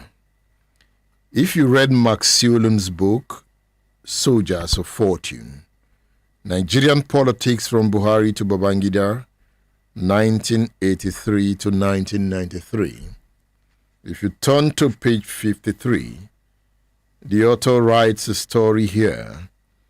He said on April 15, 1995, the Minister of Internal Affairs, Major General Muhammad Magoro, suddenly announced the federal military government's intention to expel all illegal immigrants in Nigeria before May 10th. If you turn to this page, it gives you a full story. So I'm recommending this book to you. The years between 1984 and 1993 were momentous for Nigeria. Military rule crafted the conditions and character of today's society, forcing cataclysmic changes on the political, economic, and religious landscape that nearly tore the country apart on several occasions. Soldiers of Fortune is a fast-paced, thrilling yet objective analysis of the major events of the Buhari and Babangida eras. It reveals the true story behind past controversies, such as the annulment of the June 12 election, the execution of Mama Vasa, the feared kidnapping of Umaru Diko, the Gideon Okaku, and the assassination of Delegiwa. I recommend this book to you, Soldiers of Fortune. You can order your copy on udarabooks.com. udarabooks.com. Udara. UDARA. udarabooks.com. You can also order the book through my WhatsApp number, 08039 18449. Another book I'm recommending to you is this one entitled The Abducted Governor. The Abducted Governor, The Politics of Godfatherism and the Aborted Coup to Oust Dr. Chris Ngige as the Governor of Anambra State. It's a book written by Richard Akinola, an acclaimed journalist. The Abducted Governor, The Politics of Godfatherism, and the Aborted Coup to Oust Dr. Chris Ngige as the Governor of Anambra State. Detailed account of what happened during that time. Court judgment, political meetings, statements and counter-statements.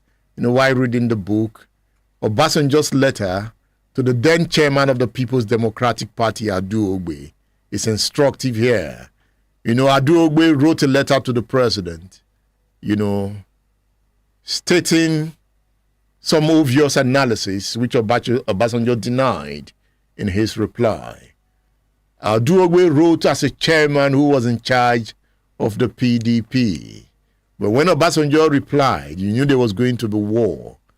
If you followed the story on how Obasanjo forced Aduogbe to step down as the chairman of PDP, you will understand the behavior of our political leaders at the moment. Obasanjo cannot absorb himself of the crisis of the Nigerian state. And in the story of Ngige, you will see the failings of the Obasanjo government. I recommend this book to you, The Abducted Governor. You can order it through my WhatsApp number, 08099 Have you read the book, Ayinla Omowura, Life and Times of an Akbala Legend, written by Dr. Festus Adedayo? I have uploaded the interview with Festus Adedayo on my YouTube channel. So you can subscribe to my YouTube channel. Just go on YouTube, search for Edmund Opilo. The Festus Adedayo interview on State Affairs.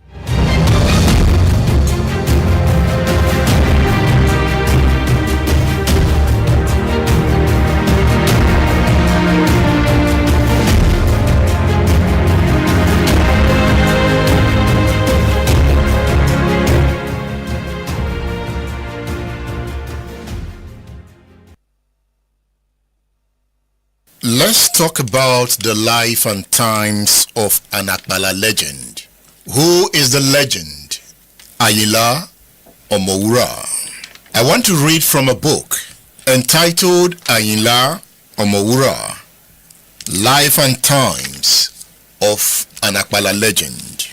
The author says, Ayinla was apparently aware of the fact of his super talent, and he flaunted it in the face of his musical traducers and competitors.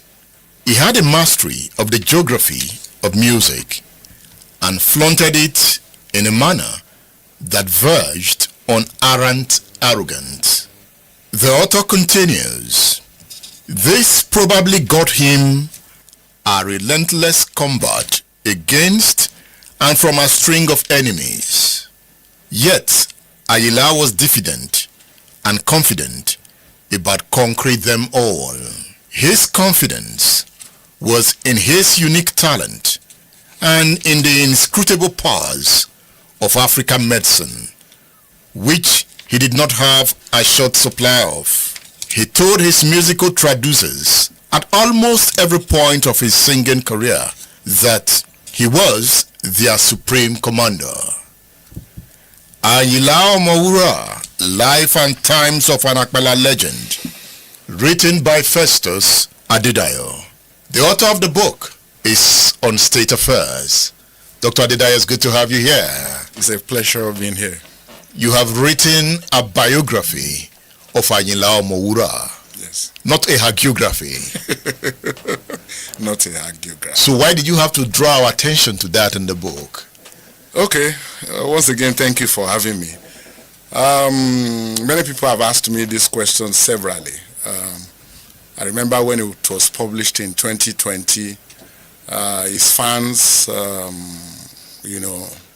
rushed to get the book. And so when many of them read the book, they saw that it was a total picture of the good, the bad, and the ugly of that musical superstar. I've been a fan of Ayinla Omowura since the 1970s. I remember my late father used to buy his cassettes, and we listened to them. I also was lucky to be living near record studios, and each time his albums were released, as young children, then we would rush to the recording stores, who were always playing the songs so that they could attract people who buy the albums from them. So we listen first hand to the music. So I began to take interest in him, and as at the time I went into my research, I never knew some of those fault lines of Ayinla Omowura. But in the course of the research, I found out that brilliant musician, deep musician, he had an authorial understanding of issues that had to do with African traditional religion, metaphysics, language, culture. However, the fault lines could also not be abandoned. He was a very violent man. And he believed so much in traditional African medicine, which was prevalent at that time of the Nigerian or the Yoruba society. And he was also, of course, he had so many wives, and of course so many children. And so I just wanted to paint the totality of his picture. I wanted my readers to also learn some lessons about his fall. He was a superstar, so to speak, who, as I said earlier, was a very brilliant musician. As at that time, you could, in that Yoruba genre of music, you could hardly point at 3 musicians who could unbuckle his sandals. Maybe you talk about people like Haruna Ishola, who he also deferred to at some point, where he sang, Nínú eléré àgbáyé pátá o, Ìṣọ̀lá mo fẹ́ ẹ jù. At some point. At some point. Because initially, they were also on a war path. Mm-hmm. But at the end of the day, some people also attributed the reason why he had to succumb to the prowess, so to speak, of Haruna Ishola. They said it was metaphysical, that he had attempted, to fight him metaphysically, but found out that the man was stronger than him. That it wasn't strictly about music, it was a metaphysical dueling. So he was also fighting virtually everybody. He was fighting Olowonyo. Olowonyo was a younger colleague, musical colleague of his. He was fighting Ayinde Barrister. He was fighting Ajakpe. Was fighting so many other musicians of the time. And so I started off with the intention of reconfiguring who Ayinla Omowura was. He was unlettered. He was unlettered. How come he became that brilliant? Yes, I think it was, I've forgotten I think it was, what's the name of this Dada Kwada musician from Ilorin, who said, Mo ti mọgbọ́n orí mi bẹ́mi náà kàwé o. Meaning that I may not be lettered, but I am also, I have wisdom. And that if you place being lettered side by side native wisdom, you should pick native wisdom. Ayinla Omowura was highly imbued with native wisdom. In his songs, you will see alliteration in literature, you see metaphor, you see wide usage of symphony in music and synchrony. His songs synchronize, the lyrics synchronize, and at the end of the day, even though when he attempted to speak English, there were areas where he attempted to speak English. You see a man who was down there in terms of being lettered. However, the knowledge that oozed out of his songs, you cannot put them down. For instance, there was a place where he was saying, Agbenka shuton daloko koko nkara emo iya yin fe suru guyanri awon baba yin fe suru guyanri. Was saying that, look, the farmer, after he was checking his barn, his harvest, and had yams, a collection of yams, and then cocoyam, tiny cocoyam, was attempting to say that they wanted to muzzle the big, yam. That did your forefathers, have they ever used we call it a suru? It's a kind of yam. What's the name? Cocoyam. It's not cocoyam. Okay, bitter yam. Bitter yam. Yeah. That have your forefathers used bitter yam? Have they pounded yam with bitter yam before? You could see depth. And in virtually all the songs of Ayinla Omowura. That brings us to this point. What is really education?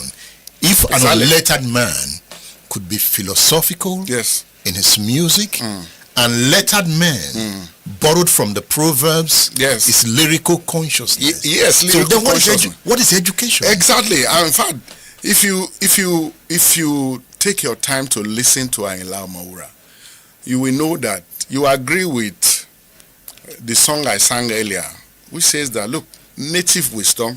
Of course, if you have native wisdom, you'll be philosophical. Your outlook, your understanding of the world will be deeper than merely going to school. When you read, several times I've written journal articles from most of the songs of Ayinla Omowura. There was a particular one I wrote where he was talking about, where he said that ẹ̀sìn alátọ̀sí kò sí lọ́wọ́ òkóbó. And so I began to break that statement down. I mean, he was saying that, look, if you place a man who is impotent side by side somebody who had been infected with gonorrhea, at some point, the two of them, the society frowned at the two afflictions. Somebody was impotent and somebody who also had an affliction of gonorrhea. He now said, look, if the man who is impotent cannot mock the man who has gonorrhea, because it is because the man was virile. That was why he could have gonorrhea. But you, who was impotent, who was not virile, and the remedy to your lack of virility was not in sight. So you cannot afford to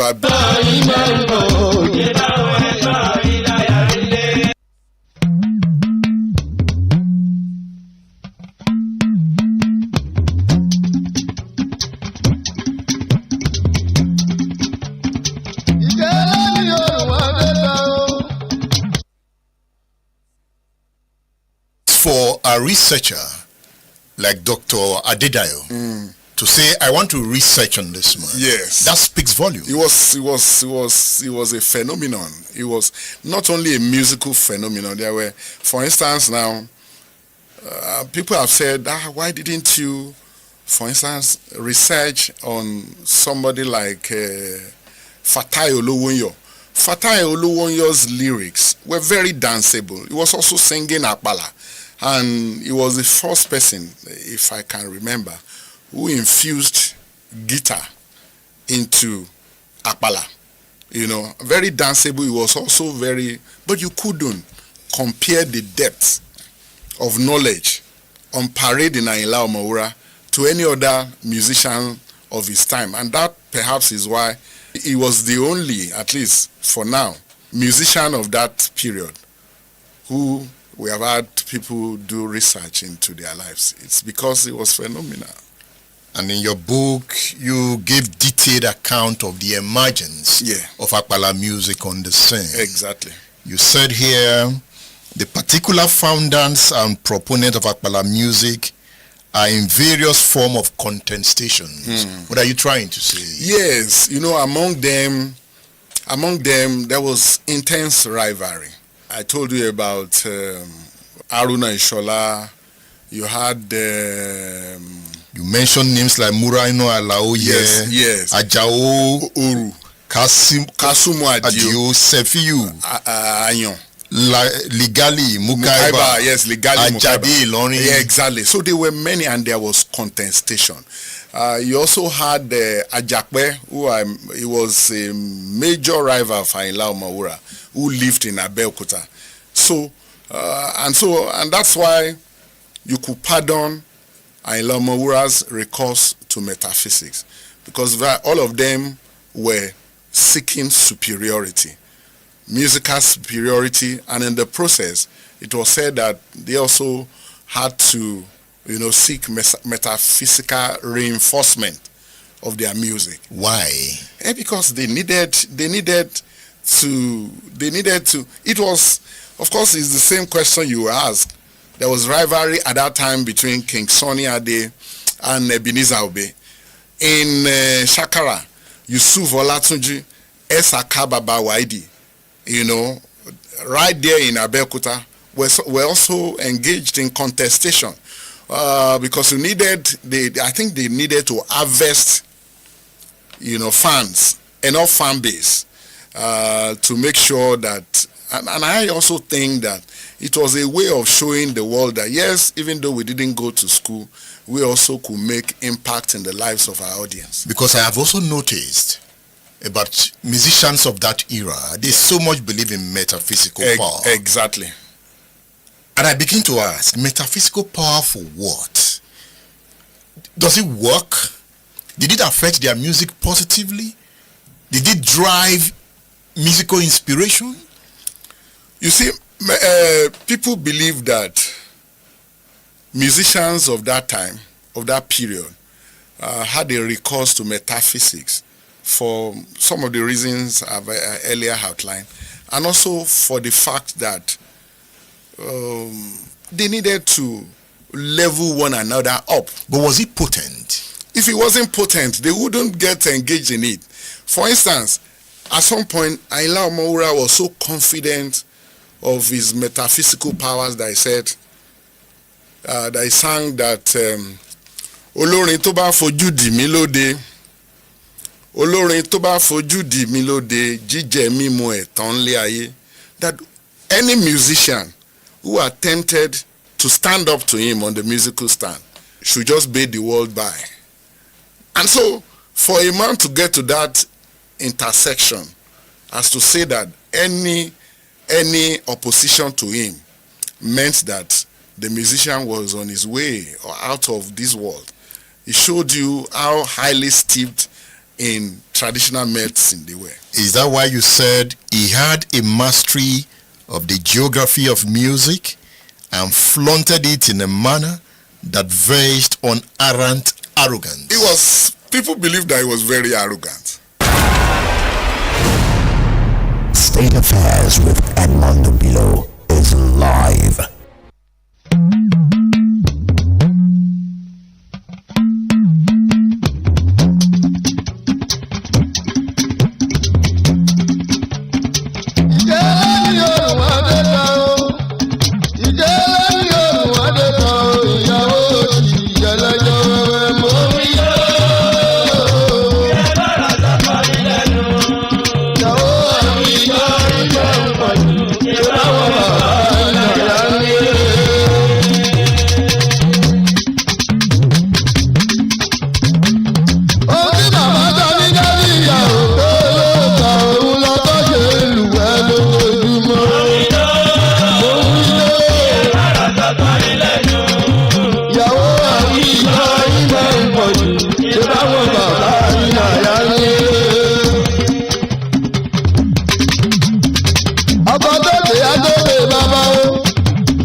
State Affairs with Edmondo Bilo is live.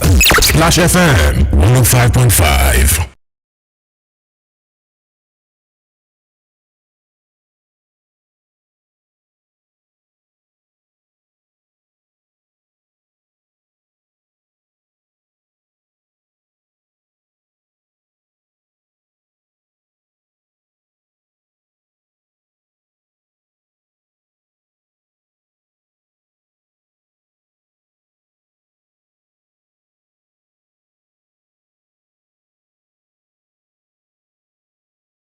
and so on. But then the intelligence reports came before the election. It should have been used before the election, not after the election.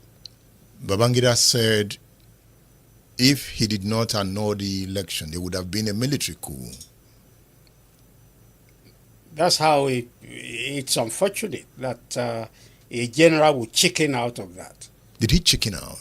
Yeah, well, he was commander-in-chief. So if he had an idea there would be a coup, he should have gone ahead to deal with the coup. Eventually, he set up the interim national government. And there was a coup. Abacha took over. Of course. Was that a coup?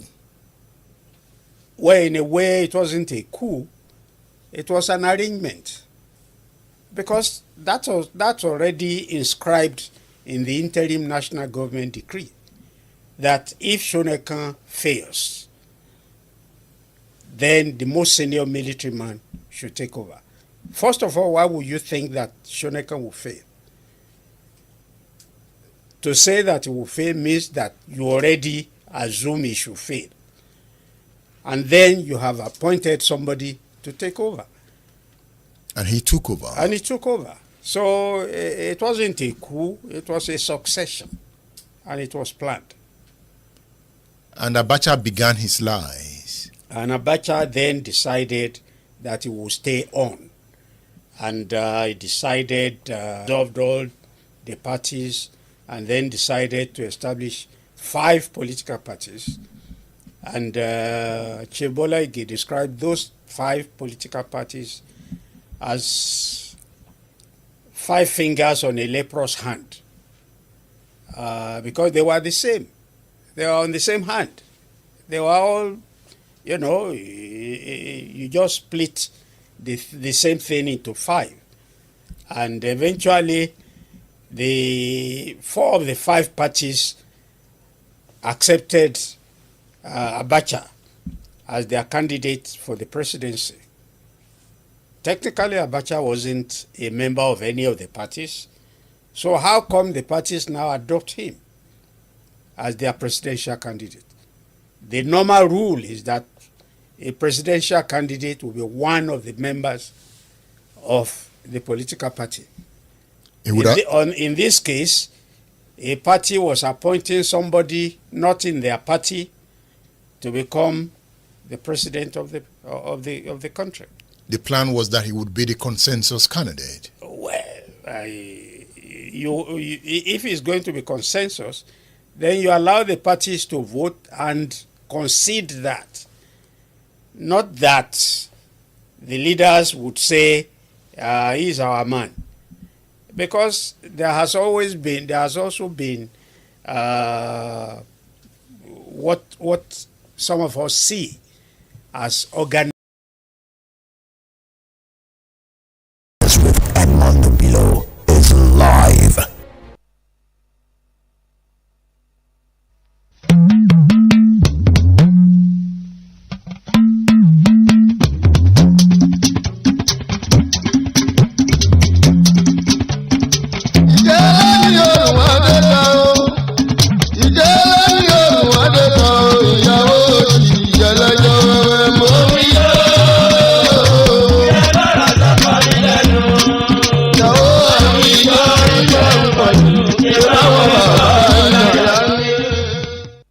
And so, for a man to get to that intersection, as to say that any opposition to him meant that the musician was on his way or out of this world, it showed you how highly steeped in traditional medicine they were. Is that why you said he had a mastery of the geography of music and flaunted it in a manner that verged on arrant arrogance? People believe that he was very arrogant.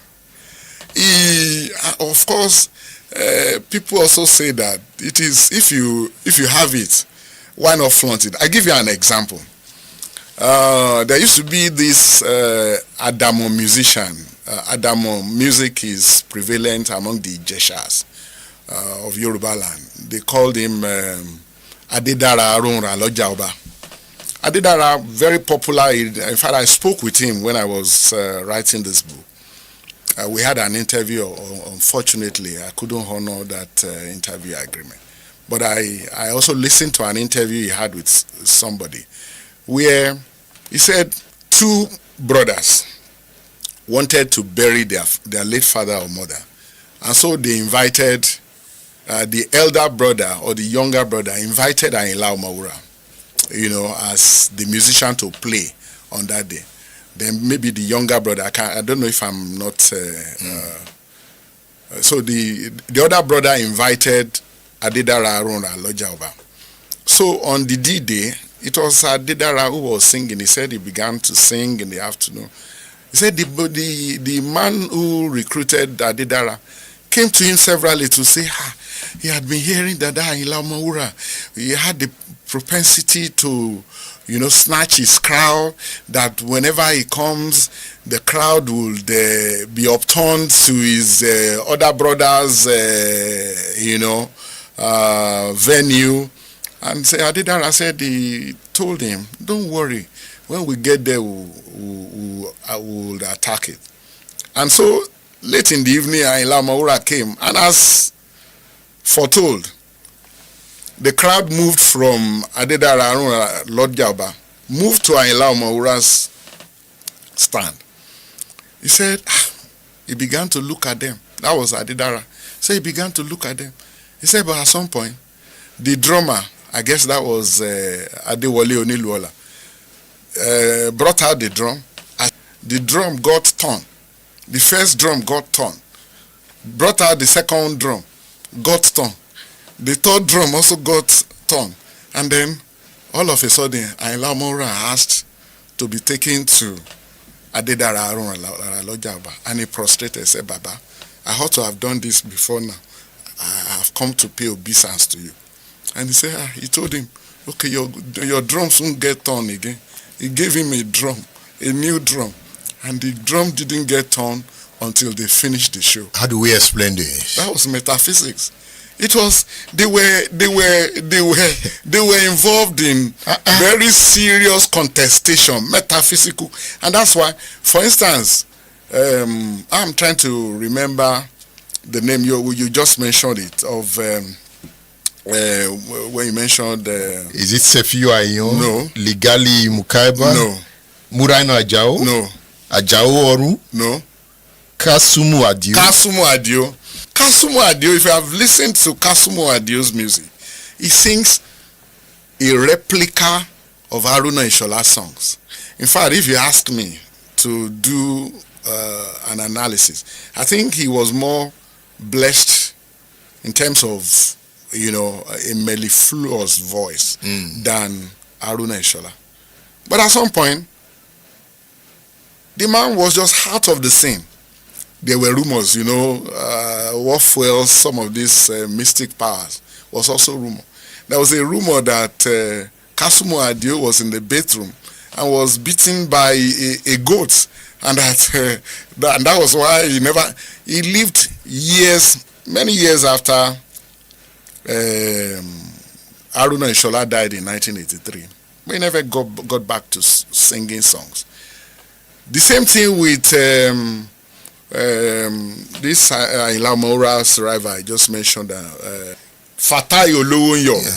Fatai Olowunyo, there was a time when Ayinla Omowura sang Ati fi koko de won mole biribiri alagbede iroju aro.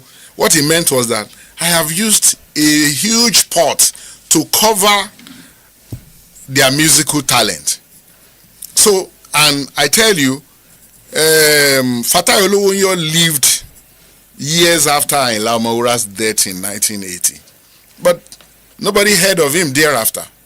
People said that was an incursion of metaphysics. So these people, in order to underscore themselves and their musical talents, they also delved into metaphysics. They weren't acting outside what was obtaining in traditional Yoruba society as at that time.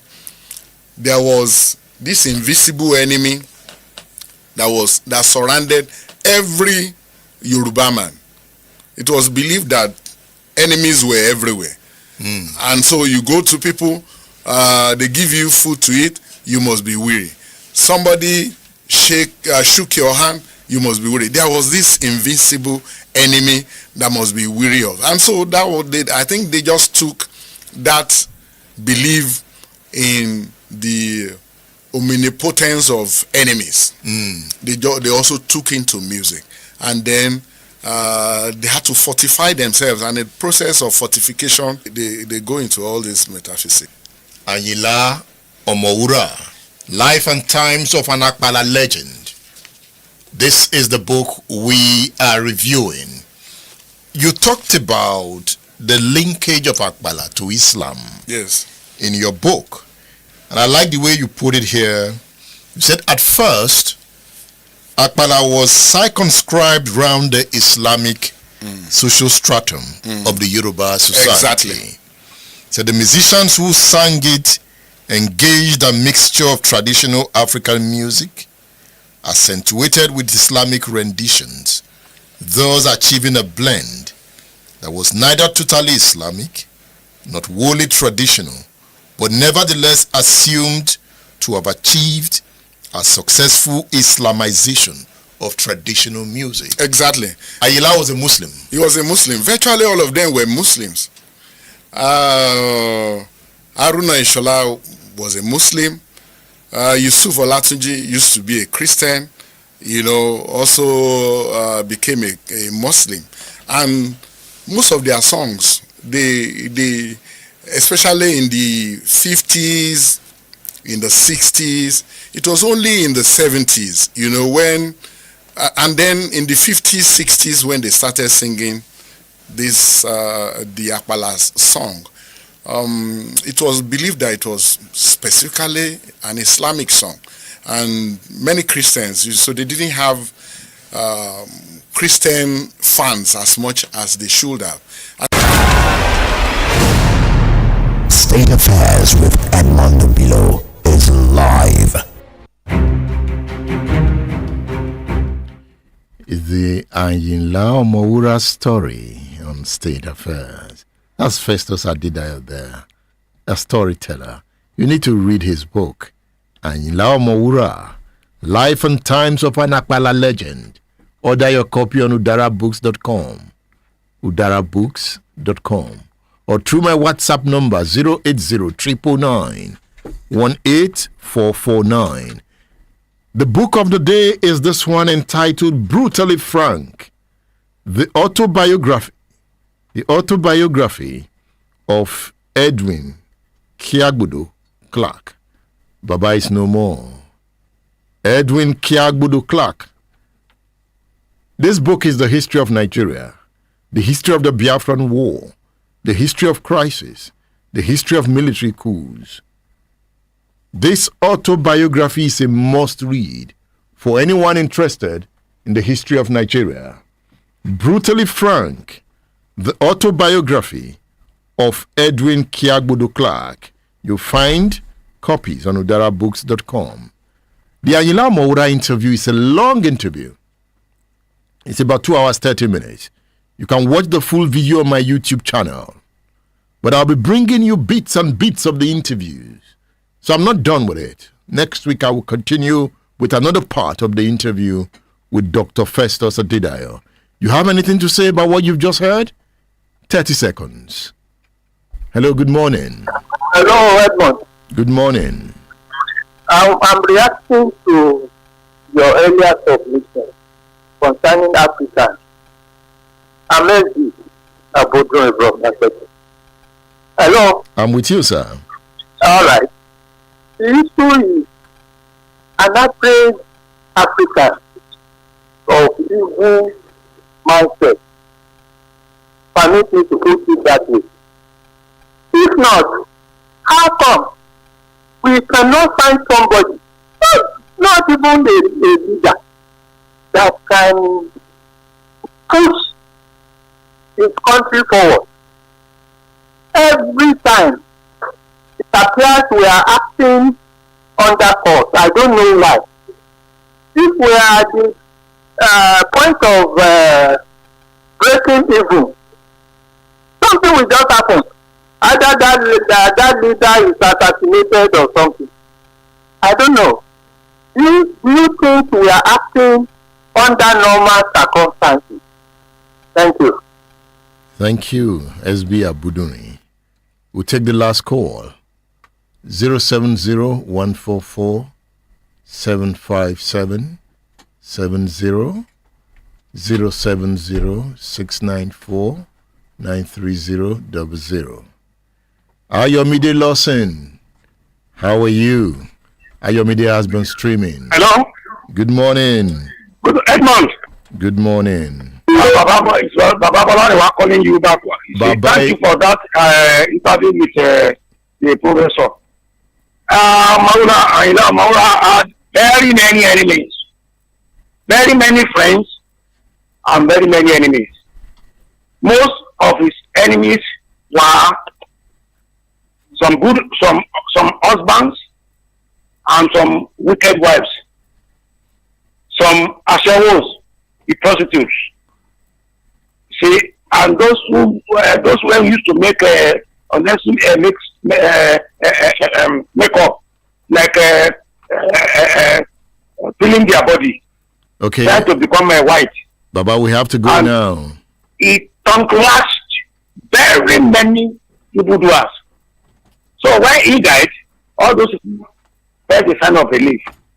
But to those who accepted his music as a sort of, like the professor said, philosophy.